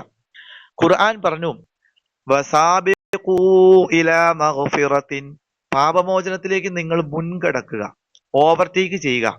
ആഷ്ന ചെയ്യുന്ന പാപമോചനം 50-ലാണെങ്കിൽ തസ്നി ചെയ്യുമ്പോൾ 60 ചെയ്യണം. തസ്നീം ആഷ്നായി 60-ലും 50-ലും ചെയ്യുമ്പം ജുമാന എന്ത് ചെയ്യണം? 70-ലിട്ട് ചെയ്യണം. ഒരാൾ ഓവർടേക്ക് ചെയ്ത് പോട്ടെ. അങ്ങനെ പോകുമ്പോൾ എത്രത്തോളം ഏൺ ചെയ്യാൻ പറ്റുമോ അത്രത്തോളം നിങ്ങൾക്ക് ഏൺ ചെയ്യാൻ പറ്റും എന്നാണ് ആ റസൂലുള്ളാഹി കാണിച്ചു തരുന്നത്. അതാണ് ഫർസീന ചോദിച്ചത്. എല്ലാം പുറത്തു കൊടുത്ത തഖദ്ദമ മിൻ ദംബിക വമാ തഅഖർ, മുൻകഴിഞ്ഞ പിൻകഴിഞ്ഞ പാപം എല്ലാം പുറത്തു കൊടുത്ത നബി സല്ലല്ലാഹു അലൈഹി വസല്ലം എന്തിനാണ് ആൽ ഇമ്രാനിലെ ആയത്തിറങ്ങിയപ്പോൾ രാത്രി മൊത്തം നിന്ന് കരയുകയും കാലിൽ നീര് കെട്ടുന്നവരും വരെ ഇങ്ങനെയൊക്കെ ചെയ്യുന്നത്? ഇത് ഒരു നന്ദി അതെ, നന്ദി കാണിക്കുക. കിട്ടുമ്പം അള്ളാഹുവിൻ്റെത് വിശാലമാണ്. ആ വിശാലതയിൽ ഒരിക്കലും പരിധിയില്ല. എനിക്ക് അതിന്റെ പരമാവധി ദറജയിൽ എത്തണം എന്നാണ് നബി സ്വല്ലല്ലാഹു അലൈഹി വസല്ലം കാണിച്ചു തരുന്നത്. അല്ലാതെ നമ്മൾ 100-ൽ 100 മേടിക്കുക സമാധാനമായിട്ടിരിക്കുക എന്നൊരു സാധനമല്ല. മാക്സിമം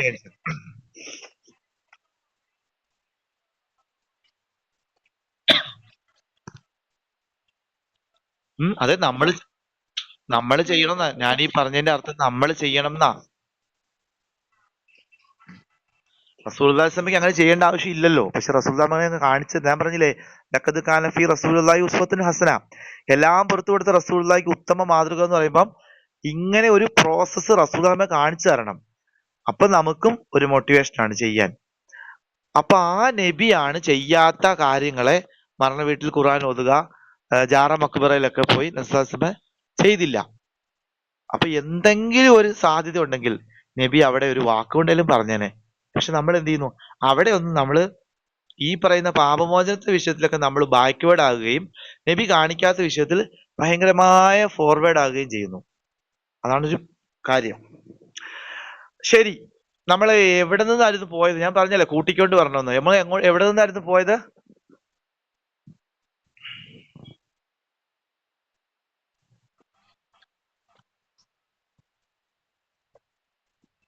കേട്ടില്ല.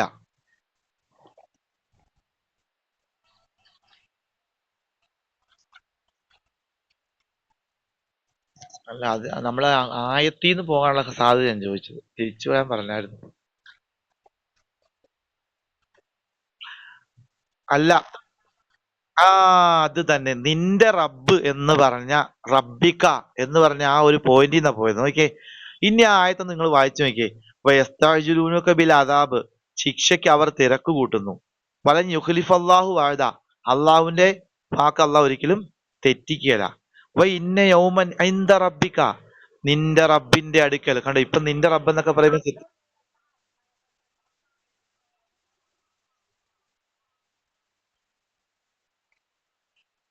ഉം ഓക്കെ ഓക്കെ, ശരിയാ. 48.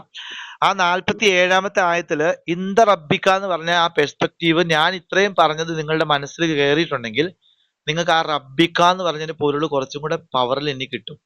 കാരണം അള്ളാഹ് എന്താണെന്ന് ഇപ്പം കരീബായ അള്ളാഹുവിന് മനസ്സിലായെങ്കിൽ നിന്റെ റബ്ബെന്ന് പഠിച്ചോ, നിന്റെ ഉമ്മ, എടാ നിന്റെ വാപ്പ വരുന്നുണ്ടാന്നൊക്കെ പറയല്ലേ, നിന്റെ റബ്ബെന്ന് പഠിച്ചോൻ പറയുമ്പോണ്ടല്ലോ വേറെ റേഞ്ചിലായിരിക്കും നമുക്ക് ആ ബന്ധം മനസ്സിലാകുന്നത്.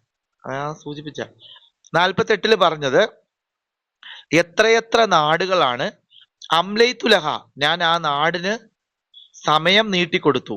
വഹിയ, ആ നാടോ ലാലിമത്തുൻ, അക്രമപരമായി മുന്നോട്ട് പോയിക്കൊണ്ടേയിരിക്കുന്നു. സുമ്മ അഹസ്തുഹ, പിന്നീട് നാം ആ നാടിനെ പിടിക്കുന്നതാണ്. ഫൈലയ്യൽ മസീർ, എന്റെ അടുക്കലേക്കാണ് മടങ്ങുന്നതെന്ന്. ഇവിടെ നമുക്കൊരു ഉത്തരം തരുവാണ്. നിലവില് നമ്മുടെ ലോകത്ത് സംഭവിക്കുന്ന ചില ചോദ്യങ്ങൾ നിരീശ്വരവാദികളൊക്കെ ചോദിക്കുന്നുണ്ട്. എന്തുകൊണ്ടാണ് ഈ നെതന്യാഹുവും ട്രംപും ഈ ഫലസ്തീനുകളെയൊക്കെ ഇതുപോലെ ആക്രമിച്ചിട്ട് അള്ളാഹ് അവർക്ക് ശിക്ഷ കൊടുക്കാത്തത്? നിങ്ങളുടെ ഈ പടച്ചനുണ്ടെങ്കിൽ എന്താണ് പിടിക്കാത്തത്? എന്താണ് പിടിക്കാത്തത് എന്നാൽ ഇവിടെ ആ ചോദ്യത്തിന് സൂറത്തിലെ ഹജ്ജ് പഠിക്കുന്നവരെ അള്ളാഹ് അടുത്തിരുത്തി പറയുകയാണ്, ധൃതി കൂട്ടാതെ, എന്റെ ഒരു ചര്യ എന്ന് പറയുന്നത് ഞാൻ ഇത് ഡിലേ ചെയ്യും. കാരണം അക്രമം ചെയ്തുകൊണ്ടിരിക്കുന്ന ആളുകളെ ഞാൻ കുറച്ചിങ്ങനെ അഴിച്ചുവിടും. സുമ്മ അഹത്തുക, പിന്നെ ഞാൻ അവരെ പിടിക്കും. ഒരു പക്ഷെ നീ ജീവിച്ചിരിപ്പുണ്ടെങ്കിൽ നിനക്ക് കാണാൻ പറ്റും, ഇല്ലെങ്കിൽ നിന്റെ മക്കൾക്ക് കാണാൻ പറ്റും. കാരണം ചരിത്രം നീ പഠിച്ചപ്പം ഫിറോന്റെയും ഹിറ്റ്ലറിന്റെയും നൂഹ്, ഇബ്രാഹിം, മൂസ, ഈ ചരിത്രങ്ങളെല്ലാം നീ അന്വേഷിച്ചല്ലോ. അപ്പൊ എന്താ നിനക്ക് മനസ്സിലായേ? അവരെല്ലാം ആർഭാടത്തോടുകൂടി ഇപ്പോഴും ജീവിക്കുന്നു എന്നാണോ? അവരുടെ ഒന്നും പേര് പോലും കേൾക്കാനില്ലല്ലോ. ചരിത്രത്തിൽ നിന്ന് തന്നെ എടുത്ത് മാറ്റിയില്ലേ. അപ്പൊ അതുകൊണ്ട് വെയിറ്റ് ആൻഡ് സീ എന്നൊരു സാധനം പഠിച്ചോതെയാ ഈ പറയുന്ന അമേരിക്കയ്ക്കും ഇസ്രായേലിനും എല്ലാം മുമ്പ് തന്നെ പഠിച്ചോൻ പറഞ്ഞായിരുന്നു ആ ബാലൻസിങ്ങിനെ പറ്റി. ഓർക്കുന്നുണ്ടോ ബാലൻസിങ്ങിനെ പറ്റി പറഞ്ഞേ? ബാലൻസ് ചെയ്യുമെന്ന് പറഞ്ഞായിരുന്നല്ലോ. ഉം ഉം. അപ്പൊ ഈ വാലിമത്ത് എന്ന് പറഞ്ഞത് 3 രീതിയിലാണ് ഒരു നാട് ളുൽമ് സംഭവിക്കുന്നത്. അവിടെ നമ്മളൊരു തിയറി പഠിക്കുകയാണ്. ഒരു നാട് നശിക്കാൻ വേണ്ടി പോകുന്നത് ഒന്നുകിൽ അവർക്ക് അഹങ്കാരം കയറണം. അഹങ്കാരം കഴിഞ്ഞാൽ അധികാരം. അധികാരം കയറി കഴിയുമ്പം അവർക്ക് അഹങ്കാരം കയറും. ഈ നൂഹ് നബി അലൈഹി ഇസ്ലാമിന് അതല്ല, സത്യത്തെ സ്വീകരിക്കാൻ പറ്റാതെ വരുന്നത് എപ്പോഴാ? എപ്പോഴും അവർക്ക് സാമ്പത്തികമായിട്ടും ആരോഗ്യപരമായിട്ടും ഒക്കെ നല്ല സേഫ് സോണിലാണെങ്കിൽ അവർക്ക് ഒരിക്കലും ഒരു ദൈവത്തിന്റെ ആവശ്യം വരില്ല. ഞാൻ ഈ പറയുന്ന പോയിന്റ് ശ്രദ്ധിച്ച് മനസ്സിലാക്കണം. സാമ്പത്തിക ഭദ്രതയും ശാരീരിക ഭദ്രതയും നിലനിൽക്കുന്ന ഒരു സമൂഹത്തിന് ദൈവത്തിന്റെ ആവശ്യം വരില്ല എന്ന് ജനങ്ങൾ ധരിക്കുന്നു. യഥാർത്ഥ തിയറി അല്ല, ജനങ്ങളുടെ ഒരു വിശ്വാസമാണ്. അപ്പൊ ഈ ഒരു വിശ്വാസം ഒരു വിഭാഗം ആളുകൾ ഇന്ന് ചിന്തിക്കുകയാണ്, എന്തുകൊണ്ടാണ് ആളുകൾ ദൈവവിശ്വാസത്തെ അല്ല ഏതെങ്കിലും ദൈവത്തെ ഇങ്ങനെ വിശ്വസിക്കാനുള്ള കാരണം? ദൈവം എന്തുകൊണ്ടാണ് ഒരു മനുഷ്യന് ആവശ്യമായി വരുന്നത്? അപ്പൊ അവർ തന്നെ ഒരു തിയറി കണ്ടെത്തുകയാണ്, മനുഷ്യന് ആവശ്യങ്ങളുണ്ട്. ഒന്നില്ലെങ്കിൽ സാമ്പത്തികമായ ഭദ്രതയില്ലായ്മ, അല്ലെങ്കിൽ ശാരീരിക ആരോഗ്യ പ്രശ്നം, മാനസിക പ്രശ്നം. അപ്പൊ ഇത്തരത്തിലുള്ള പ്രശ്നങ്ങൾ ഉള്ളത് കൊണ്ടാണ് മനുഷ്യന് ദൈവം ആവശ്യമായി വരുന്നത്. അപ്പൊ അവര് പഠിക്കുവാണ്, ഇപ്പൊ ഈ പ്രശ്നങ്ങളെ ദൂരീകരിച്ചു കഴിഞ്ഞാൽ മനുഷ്യന് ദൈവം ആവശ്യമില്ല അല്ലേ? ദൈവം ആവശ്യമില്ല, മനുഷ്യന് ദൈവം ഒരിക്കലും ആവശ്യമില്ല. അങ്ങനെ അവര് ബ്രിട്ടനിലെ ലൈബ്രറിയിൽ ഇരുന്ന് നടത്തിയ ആ ചർച്ചയുടെ അനന്തരഫലമാണ് കമ്മ്യൂണിസ്റ്റ് പ്രസ്ഥാനം എന്നൊരു സാധനത്തിന്റെ തുടക്കം. ഞാൻ ഒരിക്കലും രാഷ്ട്രീയം പറയുക ഇന്നത്തെ കമ്മ്യൂണിസ്റ്റ് പ്രസ്ഥാനത്തെ പറയുകയൊന്നും അല്ല. എന്താണ് അത്? ചരിത്രം പഠിച്ചു നോക്കിക്കോ. അതിന്റെ സ്റ്റാർട്ടിംഗ് പോയിന്റ് ഇതാണ്: മനുഷ്യന്റെ ശാരീരികവും സാമ്പത്തികവും മാനസികവുമായ പ്രശ്നങ്ങളെ ദൂരീകരിച്ചു കഴിഞ്ഞാൽ ദൈവത്തിൽ നിന്നും ശ്രദ്ധ തിരിക്കുകയും മനുഷ്യന് ദൈവമില്ലാതെ ജീവിക്കാനും പറ്റും. ഇങ്ങനെയാണ് സെക്യുലർ ചിന്താഗതി ലോകത്ത് കടന്നു വരുമ്പോൾ അതിന്റെ സ്റ്റാർട്ടിംഗ് പോയിന്റ് എന്ന് പറയുന്നത്. അതുകൊണ്ട് തന്നെ അവർ മുന്നോട്ട് വെച്ചാണ് സ്വകാര്യ സ്വത്ത് കുന്നുകൂടാൻ പാടില്ല. അതായത് ഒരു വ്യക്തി തന്നെ മാക്സിമം സ്വത്ത് കൂട്ടി വെക്കരുത്. സ്വകാര്യ സ്വത്തിനെ എന്ത് ചെയ്യണം? ഡിവൈഡ് ചെയ്ത്, നമ്മുടെ സക്കാത്ത് സിസ്റ്റത്തിന്റെ വേറൊരു വേർഷനാണ് പറയുന്നത്. ഫാത്തിമാത്ത തന്നെ ജോലി ചെയ്ത് ക്യാഷ് ഉണ്ടാക്കി കഴിഞ്ഞാൽ ഫാത്തിമാത്താടെ അല്ല, ഫാത്തിമാത്താടെ പൈസ എല്ലാവർക്കും വീതിച്ചു കൊടുക്കണം. ജീവിതത്തിൽ സമ്മതിക്കും ഫാത്തിമാത്ത? സമ്മതിക്കൂല. അപ്പൊ തന്നെ ഈ ഒരു സിസ്റ്റം മുന്നോട്ട് പോയില്ല. പിന്നെ അതിൽ നിന്നാണ് ഇന്നത്തെ കമ്മ്യൂണിസ്റ്റ് പ്രസ്ഥാനമൊക്കെ ഉണ്ടായി വന്നത്. അപ്പൊ ഇതുകൊണ്ടാണ് നിരീശ്വരവാദം ഇതിന്റെ സ്റ്റാർട്ടിങ്ങിൽ ഉണ്ടെന്ന് പറയുന്നത്. അത് തലയ്ക്ക് പിടിച്ച ആളുകളും ഉണ്ട് ഇന്ന്. തലയ്ക്ക് പിടിച്ച ആളുകൾക്ക് ഒരിക്കലും ഒരു തൗഹീദും അതെല്ലാം കൂടെ മിങ്കിൾ ചെയ്ത് മുന്നോട്ട് പോകാൻ കഴിയില്ല.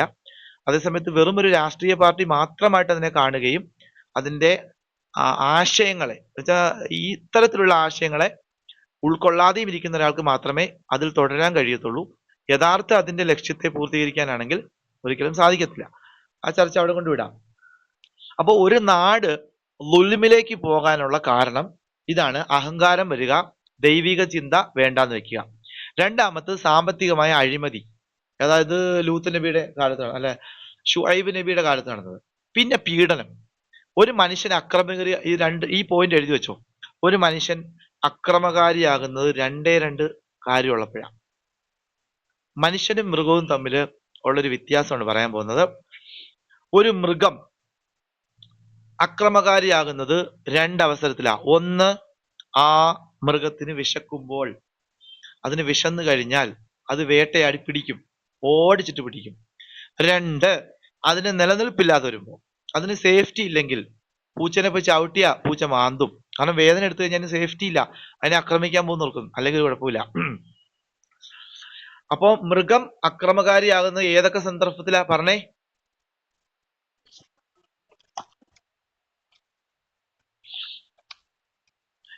എന്നാ മനുഷ്യൻ അക്രമകാരിയാകുന്നത് നേരെ തിരിച്ചാ. രണ്ട് സന്ദർഭത്തിലാ. ഒന്ന്, അവൻ വയറ് നിറഞ്ഞ് കരുത്തനായിട്ടിരിക്കുമ്പോൾ. രണ്ട്, അവൻ സേഫ് ആകുമ്പോൾ, അവന് ചുറ്റിനും ആളുകൾ കാണുമ്പോൾ. ആളുകൾ ഒരുപാടുണ്ട് എന്നെ പ്രൊട്ടക്ട് ചെയ്യണമെന്നത്. ഇതാണ് മനുഷ്യൻ അക്രമം. ലോകത്തുള്ള നോക്കിക്കോ, ഇന്നത്തെ ഇസ്രായേലിന്റെ അമേരിക്കയുടെ ഒക്കെ കാര്യം എടുത്ത് നോക്കിക്കോ. സമ്പത്ത് ധാരാളമുണ്ട്, സേഫ് സോണിലാണ്, അണുവായുധം കയ്യിലുണ്ട്, എല്ലാവിധത്തിലുള്ള വെപ്പൺസ് ഉണ്ട്, എല്ലാ സാങ്കേതിക വിദ്യകളും ഉണ്ട്. അപ്പോ ഈ സമയത്ത് അവൻ എന്ത് ചെയ്യും? അടുത്തവന്റെ നെഞ്ചത്ത് കുതിര കയറാൻ വേണ്ടി പോകും. അതേ സമയത്ത് വിശന്ന് പട്ടിണിയിൽ കഴിയുകയും നിലനിൽപ്പില്ലാതെയും വരുവാണെങ്കിലോ മറ്റുള്ളവരുടെ മുമ്പിൽ യാചിക്കും. അങ്ങനെയാണ് മനുഷ്യൻ. പക്ഷെ മൃഗം അങ്ങനെയല്ല കേട്ടോ. മൃഗം നേരെ തിരിച്ചാ. മൃഗത്തിൽ നിന്നും പാഠം ഉൾക്കൊണ്ടാവുണ്ട്. സിംഹത്തിന്റെ വയറ് നിറഞ്ഞിരിക്കുമ്പോൾ ആ സിംഹം ഒരിക്കലും ഒരു മുയലിനെ പിടിച്ച് തിന്നത്തില്ല. അതിന്റെ അടുത്ത് പോയിരുന്ന് തോണ്ടിക്കൊണ്ടിരുന്നാലും വാഴ അവിടെ എങ്ങനെ കിടക്കും. പക്ഷെ മനുഷ്യൻ അങ്ങനെയല്ല, ഒന്ന് ഫ്രിഡ്ജിൽ കയറ്റി വെക്കും നാളെ തിന്നാൻ വേണ്ടി. അപ്പോൾ അപ്പം ഇവിടെ വാലിമത്ത് ആകുക എന്ന് പറയുന്നത്, ഒരു രാജ്യം വാലിമത്താകുമ്പോൾ അള്ളാഹു നീട്ടിക്കൊടുക്കും. അംലൈത്തുലഹ, അതിന് ടൈം ഇട്ട് കൊടുക്കും. സുമ്മ അഹത്തുഹ, പിന്നെ ഞാൻ അതിനെ പിടിക്കും. വൈലയ്യൽ മസീർ, എന്നിലേക്കാണ് മടക്കം. നോക്കി, അള്ളാഹ് ഇവിടെ ചർച്ച ചെയ്തുകൊണ്ടിരിക്കുന്ന മൊത്തം രാജ്യക്കാരുടെ ചരിത്രവും അവരുടെ പ്രശ്നങ്ങളും ഒക്കെ നമ്മളോട് പഠിപ്പിച്ചുകൊണ്ടിരിക്കുന്നത് അല്ലെ. വീണ്ടും നമ്മളോട് പറയുകയാണ് യാ അയ്യുഹന്നാസ്, കുൽ നബിയെ താങ്കൾ പറ യാ അയ്യുഹന്നാസ്. ഇവിടെ റസൂലുള്ളാഹി സ്വല്ലല്ലാഹു അലൈഹി വസല്ലമയുടെ ഒരു പൊസിഷൻ ആണ് പറയുന്നത്. നബി ആരാണ്? യാ അയ്യുഹന്നാസ്. ഇവിടെ തന്നെ ഖുർആൻ തെളിയിക്കുകയാണ്, ഖുർആൻ ഒരിക്കലും മുസ്ലിമീങ്ങളുടെ ഗ്രന്ഥമല്ല. ഖുർആൻ പൊതുജനങ്ങളുടെ ഗ്രന്ഥമാണ്. കാരണം എല്ലാ മനുഷ്യരും അള്ളാഹുവിന്റെ അടിമയാണ്. യാ അയ്യുഹന്നാസ്, ഓ ജനങ്ങളെ എന്നാ വിളിക്കുന്നത്. ഇന്നമാ അനലക്കും നദീറും മുബീൻ, ഞാൻ തീർച്ചയായും നിങ്ങൾക്കുള്ള നദീറാണ്. നദീർ താക്കീതുകാരൻ. മുമ്പ് നമ്മൾ പറഞ്ഞു ബഷീർ. ബഷീർ. അപ്പൊ മുമ്പ് നമ്മളോട് പറഞ്ഞു ബഷീർ, ഇപ്പൊ പറയുന്നു നദീർ. അപ്പൊ റസൂലുള്ളാഹി സ്വല്ലല്ലാഹു അലൈഹി വസല്ലമ ജനങ്ങൾക്ക് നസീർ ആകണമെങ്കിൽ ആ ജനങ്ങൾ ശരിയായ റൂട്ടിൽ പോകാത്തത് കൊണ്ടാണ്. ശരിയായ റൂട്ടിലാണ് ജനങ്ങൾ പോകുന്നതെങ്കിൽ ആ റസൂലുള്ളാഹി ബഷീറായി പോകും.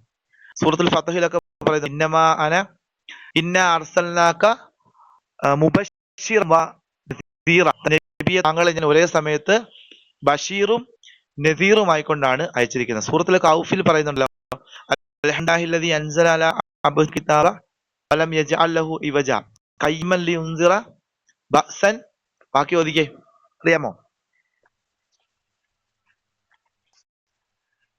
വയുബശ്ശിറൽ മുഅ്മിനീന, വയുബശ്ശിറൽ മുഅ്മിനീന, മുഅ്മിനീങ്ങൾക്ക് സന്തോഷവാർത്ത അറിയിക്കുവാനും.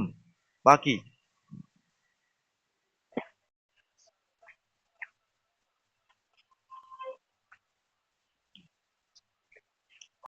ഓക്കെ രക്ഷപ്പെടും. ആയത്തായിട്ട് ഓതിയാം. ഇന്നലെ രാത്രിയിലെ പള്ളിയിലെ ക്ലാസ് കേട്ടായിരുന്നു. അപ്പോ റസൂലുള്ളാഹി സ്വല്ലല്ലാഹു അലൈഹി വസല്ലം നസീർ ആണ് ജനങ്ങൾക്കെന്ന് പറയും. നബിയെ താങ്കൾ ജനങ്ങൾ നസീറാണ്. പക്ഷെ ഇവിടെ യാ അയ്യുഹല്ലദീന ആമനു എന്ന് വിളിച്ചായിരുന്നെങ്കിൽ നസീർ എന്നുള്ള വാക്ക് മാറിയനെ. കാരണം മുഅ്മിനീങ്ങൾക്ക് ഒരിക്കലും റസൂലുള്ളാഹി സ്വല്ലല്ലാഹു അലൈഹി വസല്ലം നസീർ അല്ല. പിന്നെ ആരാണ്? അപ്പൊ ഇവിടെ യാ അയ്യുഹല്ലദീന ആമനു ഇന്നമാ അന ലക്കും ബഷീറും മുബീൻ. ആമനു എന്നാണെങ്കിൽ അവിടെ ബഷീർ എന്ന് പറയണേ. നാസ് എന്ന് വിളിച്ചുകൊണ്ടാണ് നദീർ വന്നത്. അപ്പോ അതുകൊണ്ട് തന്നെ ഈ റസൂലുള്ളാഹി സ്വല്ലല്ലാഹു അലൈഹി വസല്ലം ഇപ്പൊ ഞങ്ങളുടെ വീട്ടിൽ, നമ്മുടെ വീട്ടിൽ കയറി വന്ന എന്നെ സംബന്ധിച്ചിടത്തോളം റസൂലുള്ള നദീർ ആകുമോ ബഷീർ ആകുമോ? അതിന് മറുപടി നമ്മൾ പറയണം.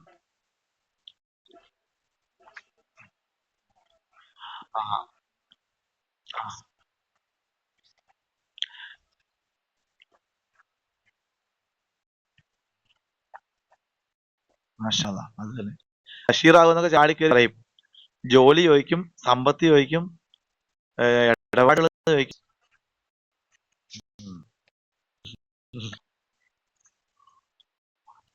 അപ്പൊ എന്താക്കണം എന്ന് നമ്മൾ തന്നെ തീരുമാനിക്കുക. കാരണം ഇവിടെ നമ്മൾ അള്ളാഹുവിന്റെ അടുത്തിരിക്കുമ്പോ അള്ളാഹിന്റെ നബീനെ വിളിച്ച് അള്ളാഹ് പറയുകയാണ്, നബിയെ നീ എന്റെ അടുത്തിരിക്കുന്നവൻ ഉൾപ്പെടെ എല്ലാ മനുഷ്യർക്കും നദീർ ആകുക. അതേ സമയത്ത് അവൻ നിലപാട് മാറ്റി എല്ലാം ഉൾക്കൊണ്ടാണ് പോകുന്നതെങ്കിൽ ബഷീർ ആകുക. അപ്പൊ നമ്മൾ നമ്മളെ തിരുത്താനുള്ള സമയമായി. ഈ റമദാനോട് കൂടി റസൂൽ വീട്ടിൽ കയറി വന്ന ഏത് സിറ്റുവേഷനിലേക്ക് പോകണമെന്നത്.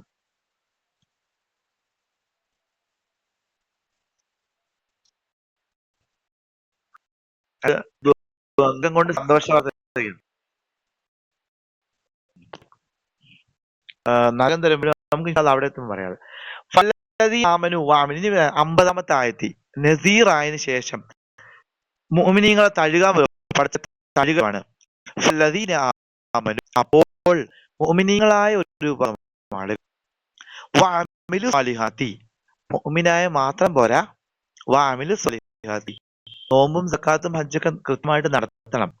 സൽക്കർമ്മങ്ങൾ ചെയ്യുകയും ചെയ്യുന്നവർക്ക് ലഹും മഗ്ഫിറത്തുൻ, അവർക്ക് പാപമോചനമുണ്ട്. അവൻ മറ്റവർക്കില്ലേ? നിങ്ങൾ പറ. യെസ്, കറക്റ്റ് ആണ്. മദർ തെരേസ സ്വർഗത്തിലാണോ എന്നൊരാൾ ചോദിച്ചു. മദർ തെരേസ എങ്ങനെ സ്വർഗത്തിൽ പോകും? അപ്പൊ മദർ തെരേസ ചെയ്തതെല്ലാം നല്ല കാര്യം, തീർച്ചയായും നല്ല കാര്യമാണ്.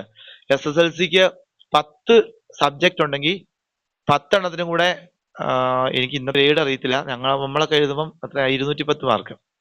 210 മാർക്ക് പാസ് മാർക്കെങ്കിൽ ഒരാൾ 9 എണ്ണം എഴുതി, അയാൾക്ക് നല്ല മാർക്ക് കിട്ടി.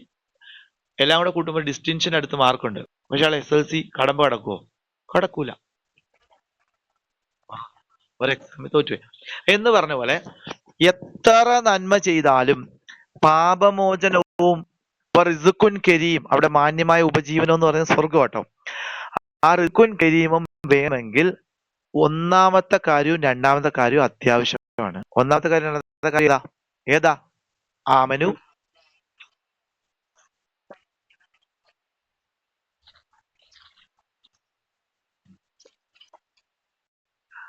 ആ വിശ്വസിക്കുകയും സൽക്കർമ്മം ചെയ്യുകയും ചെയ്യും. അപ്പൊ വിശ്വസിക്കുക എന്ന് പറയുന്ന ആമനുമാണ് ഈമാൻ കാര്യം. 6 വാമിലു സാലിഹാത്തി, പ്രാക്ടിക്കൽ സൽക്കർമ്മമാണ് ഇസ്ലാം കാര്യം. അപ്പൊ ഈമാൻ കാര്യം ഇല്ല. അപ്പൊ ആമനു എന്ന് പറയുന്ന മക്കയിലെ 13 വർഷവും എന്തേ? ആമനു എന്ന് പറയുന്ന മക്കയിലെ 13 വർഷവും അമിലു സാലിഹാത്ത് എന്ന് പറയുന്നത് മദീനത്തെ 10 വർഷവും. ഈമാൻ ആദ്യം വേണ്ടത് ഈമാനാണ്, രണ്ടാമത് വേണ്ടത് ഇസ്ലാമാണ്.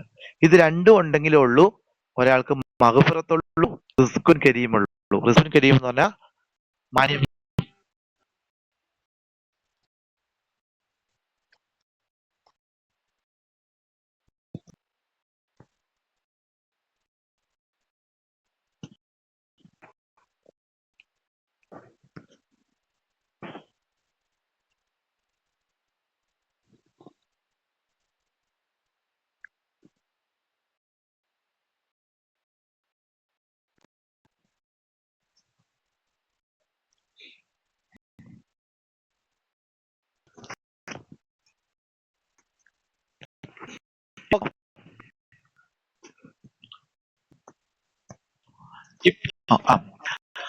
അപ്പൊ ഈ രണ്ട് കാര്യങ്ങൾ ഉണ്ടെങ്കിലുള്ളൂ റിസ്ക് കരീമുള്ളൂ. ഈ രണ്ടില്ലാതെ എത്ര നന്മ പ്രവർത്തിച്ചിട്ടും ഒരു കാര്യമില്ലെന്ന് ആയത്ത് പറയുന്നു. 51 ആരെങ്കിലും പരിശ്രമിക്കുകയാണ് ഫി ആയാത്തിന, നമ്മളുടെ ദൃഷ്ടാന്തങ്ങളെ, അള്ളാഹുവിന്റെ എവിഡൻസുകളെ, ഖുർആൻ അടക്കമുള്ളതിനെ നശിപ്പിച്ചു കളയുവാൻ വേണ്ടി, പരാജയപ്പെടുത്താൻ വേണ്ടി പരിശ്രമിച്ചാൽ ഉലൈക അസ്ഹാബുൽ ജഹീം, തീർച്ചയായും അവർക്ക് നരകമുണ്ടായിരിക്കും. ഇവിടെ മുആജിസീങ്ങളായ ആളുകൾ ലോകത്ത് ഒരുപാട് കടന്നുപോയിട്ടുണ്ട്. അബൂജഹൽ, അബൂ ലഹബ്. പക്ഷെ അബൂ താലിബ് പോയിട്ടില്ല. അബൂ താലിബ് പറഞ്ഞത് എന്തെന്നാ? നീ സത്യമാണെന്ന് എനിക്കറിയാം, നീ നിന്റെ മതം പ്രചരിപ്പിച്ചോളൂ, തടസ്സം നിൽക്കുന്നില്ല, പക്ഷെ ഞാൻ കൂടുന്നില്ല. പക്ഷെ അബൂലഹബും അബൂജഹലും ചെയ്തെന്താ? ഉപദ്രവിക്കുക, നബി സല്ലല്ലാഹു അലൈഹി വസല്ലം പുറത്താക്കാൻ ശ്രമിക്കുക. അപ്പൊ അത് തന്നെ എല്ലാ കാലഘട്ടത്തും സത്യനിഷേധികൾ മാത്രമല്ല, ഇസ്ലാമിനെ വളരുന്നതിന് തടസ്സം സൃഷ്ടിക്കുന്ന ജഹലി കാഴ്ചപ്പാടും അബൂ ലഹബ് കാഴ്ചപ്പാടുണ്ട്. ഇന്ന് യൂട്യൂബിലൂടെ ഒരുപാട് ജബ്ബാർ മാഷ്, ആരിഫ്, ജാമിദ് തുടങ്ങിയ അതിശക്തമായ ഇസ്ലാം വിരോധ ഇൻഫ്ലുവൻസ് കാരണം നമ്മുടെ ഈ പായ്പുള്ള ആള് എന്തായിട്ടുണ്ട്? ഇവരുടെ മുആജിസീങ്ങൾ കാരണം തെറ്റിയിട്ടുണ്ട്. ഇപ്പോഴും അവരുടെ വാദവും കൊണ്ടാണ്.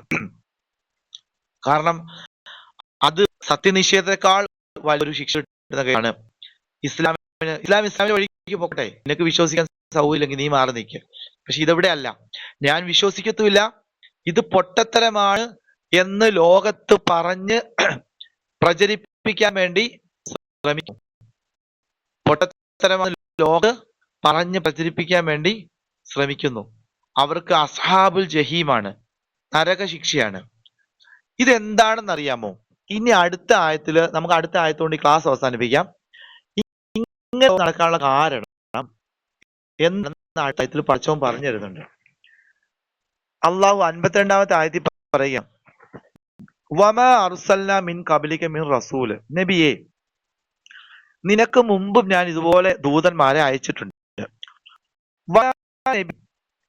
ഒരു നബിമാര് പോലും ഇല്ല ഇതാ തമന്ന, ആഗ്രഹിക്കാതിരുന്നിട്ടില്ല.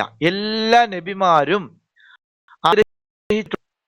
ദീൻ വളർത്താൻ വേണ്ടി, പക്ഷേ അൽക്കൈത്താനു പിശാചിയും ഫി ഉംനിയത്തിഹി ആ നബിമാരുടെ ആഗ്രഹത്തിന് എതിരെ പ്രവർത്തിക്കും. ശ്രദ്ധിച്ച് മനസ്സിലാവും. അള്ളാഹ് കൊടുക്കുന്ന സാധനത്തെ നബി അതാത് കാലഘട്ടത്തിൽ മാക്സിമം ഇംപ്ലിമെന്റ് ചെയ്യാൻ വേണ്ടി ശ്രമിക്കുമ്പോൾ പിശാച് എന്ത് ചെയ്യും? അതിനിടയിൽ കയറിയിരുന്ന് ഇത് നീ അങ്ങനെ പ്രചരിപ്പിക്കേണ്ട, ഇതിന്റെ വ്യാപനത്തെ ഒരു പരമാവധി തടയാൻ നോക്കും. പക്ഷെ അള്ളാഹു പറയുകയാണ് അള്ളാഹു അവനെ പിശാചിനെ റിമൂവ് ചെയ്ത് കളയും, തുടച്ചു മാറ്റി കളയും. മാ യുൽക്ക ഷൈത്താനു പിശാജ് വ്യാപിപ്പിച്ചതിനെ പിന്നെ അള്ളാഹു അനുഗ്രഹം തന്നെ പൂർത്തീകരിക്കും. വല്ലാഹു അലീമുൻ ഹക്കീം, അള്ളാഹുവിന് സർവ്വ അറിയാവുന്നവനും യുക്തിജ്ഞാനുമാണ്. ഈ പറഞ്ഞതിന്റെ അർത്ഥം എന്നറിയാവോ? ഒരു സത്യം വരുമ്പോ അത് നബിമാർ ലോകത്ത് പ്രചരിപ്പിക്കുമ്പോ എന്തുകൊണ്ടാണ് ഈ ജബ്ബാറിയൻ ആര്യൻ കാഴ്ചപ്പാട് ഉണ്ടാകുന്നത് എന്നാണ് ഈ പറഞ്ഞത്. മൈക്ക് ാനുള്ള കാരണം പറഞ്ഞു വരുന്നത്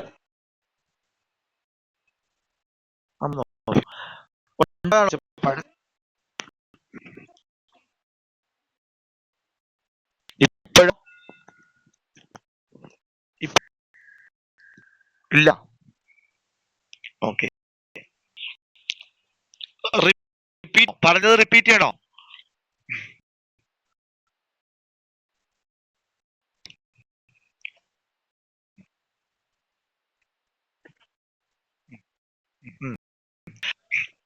അപ്പോ നബിമാരുടെ വ്യാപനത്തെ തടയാൻ വേണ്ടി ഈ പൈശാചികത കുറച്ചാൾ തുടരുകയും പിന്നെ മാറ്റുകയും ചെയ്യും. അപ്പൊ ഇത് നബി സല്ലല്ലാഹു അലൈഹി വസല്ലമയുടെ കാലത്താണെങ്കിൽ ഇത് വേർക്കുന്നത്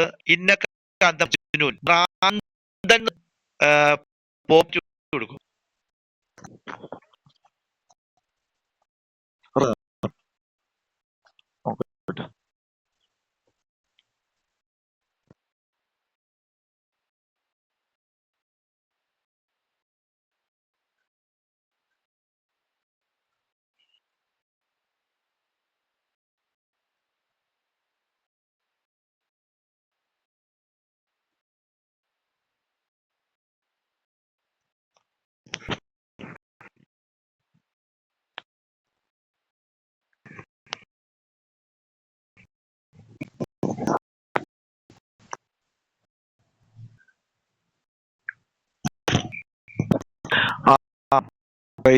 അപ്പൊ ഇതിന്റെ വേരിയന്റ് എങ്ങനെയാണ് പിശാച് ഇതിന്റെ ഇടയിൽ വരുന്നത്?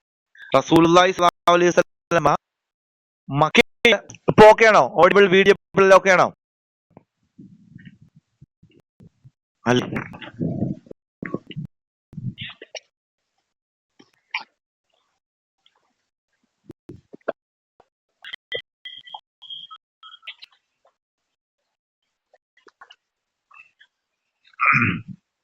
അപ്പോ ഇവ എങ്ങനെയാണ് പിശാച് ചെയ്യുന്നത്? ഈ നബീനെ പറ്റി അവിടെ പറഞ്ഞു പ്രചരിപ്പിക്കും, ഇയാളൊരു മന്ത്രവാദിയാണ്, ഇയാള് മന്ത്രവാദമാണ് പറയുന്നത്, നമുക്ക് ഖുറാനിൽ കാണാൻ പറ്റും. അതുപോലെ ഇയാള് സ്വാഹിറാണ്, കൂടോത്രമാണ്, ഭ്രാന്തനാണ്. ഇത് നൂഹ് നബി അലൈഹി സ്വലാമിനെ പറ്റി പറഞ്ഞിട്ടുണ്ട്. ഇങ്ങനെ പറഞ്ഞ് പ്രചരിപ്പിക്കുമ്പോൾ കുറെ ആളുകൾ എന്ത് ചെയ്യും? അതിൻ്റെ അകത്ത് വീണുപോകും. അങ്ങനെ വീണുപോയി അതിനകത്ത് ഇപ്പൊ ഞാൻ പറയാം, മുഗീറ എന്ന് പറയുന്ന ആളുണ്ട്. സൂറത്തുൽ മുദ്ദസ്സിർ പഠിച്ചാൽ മതി. റസൂലുള്ളാഹി സ്വല്ലല്ലാഹു അലൈഹി വസല്ലം പറയുന്നതിനെ കുറിച്ച് പഠിച്ചപ്പം ഒരു കാരണവശാലും ഇത് ഭ്രാന്തന്റെ വർത്തമാനം അല്ല, ഇത് സാഹിത്യ സമ്പൂർണമായ ഒരു മനുഷ്യനെ കൊണ്ട് രചിക്കാൻ പറ്റാത്ത ഒരു സംഭവമാണെന്ന് മനസ്സിലായി.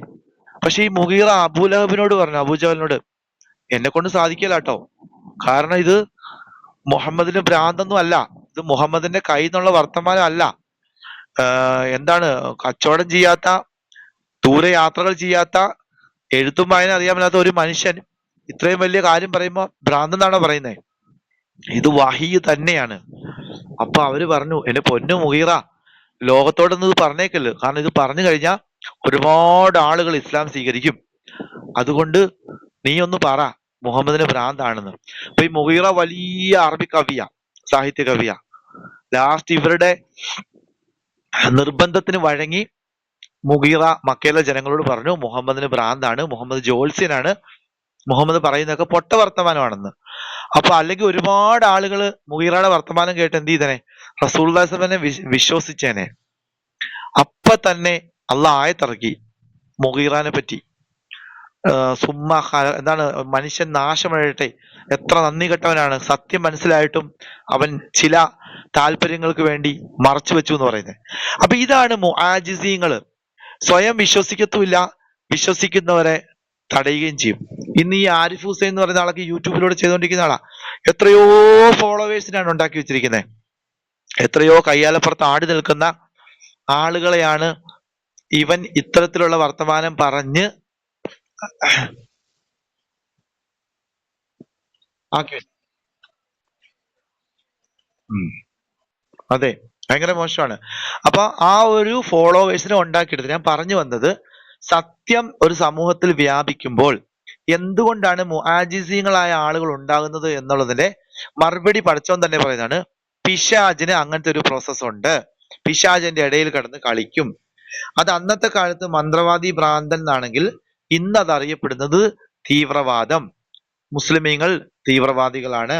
ഇസ്ലാമോഫോബിയ, ലവ് ജിഹാദ്, തുപ്പൽ ജിഹാദ്, ഇങ്ങനെ പലതരത്തിൽ ഇസ്ലാമിനെ തെറ്റായി അവതരിപ്പിക്കുന്നു. ഒരിക്കലും ഇസ്ലാമിലേക്ക് ആളുകൾ കടന്നു വരരുത് എന്ന രീതിയിൽ. പക്ഷെ പടച്ചോൻ ആയത്ത് അവസാനിപ്പിക്കുന്നു, എത്രയൊക്കെ പറഞ്ഞാലും ഇതിനേ ഉള്ളൂ വിജയമുള്ളൂ, ഇതിനെ ആർക്കും നിങ്ങൾക്ക് ഊതിക്കെടുത്താൻ സാധിക്കില്ല. സത്യനിഷേധികൾ എത്ര തന്നെ ഈ പ്രകാശത്തെ ഊതിക്കെടുത്താൻ ശ്രമിച്ചാലും വല്ലാഹു യുത്തിമ്മു നൂരിഹി, അള്ളാഹു അവന്റെ പ്രകാശത്തെ പൂർത്തീകരിക്കുക തന്നെ ചെയ്യും. ഇവിടെ നമ്മൾ മനസ്സിലാക്കേണ്ട ഒരു സംഗതി, ഷെയ്ത്താൻ ഒരിക്കലും ഖുർആനെ മാറ്റുന്നില്ല. ജബ്ബാറും ആരിഫും ജാമിദ്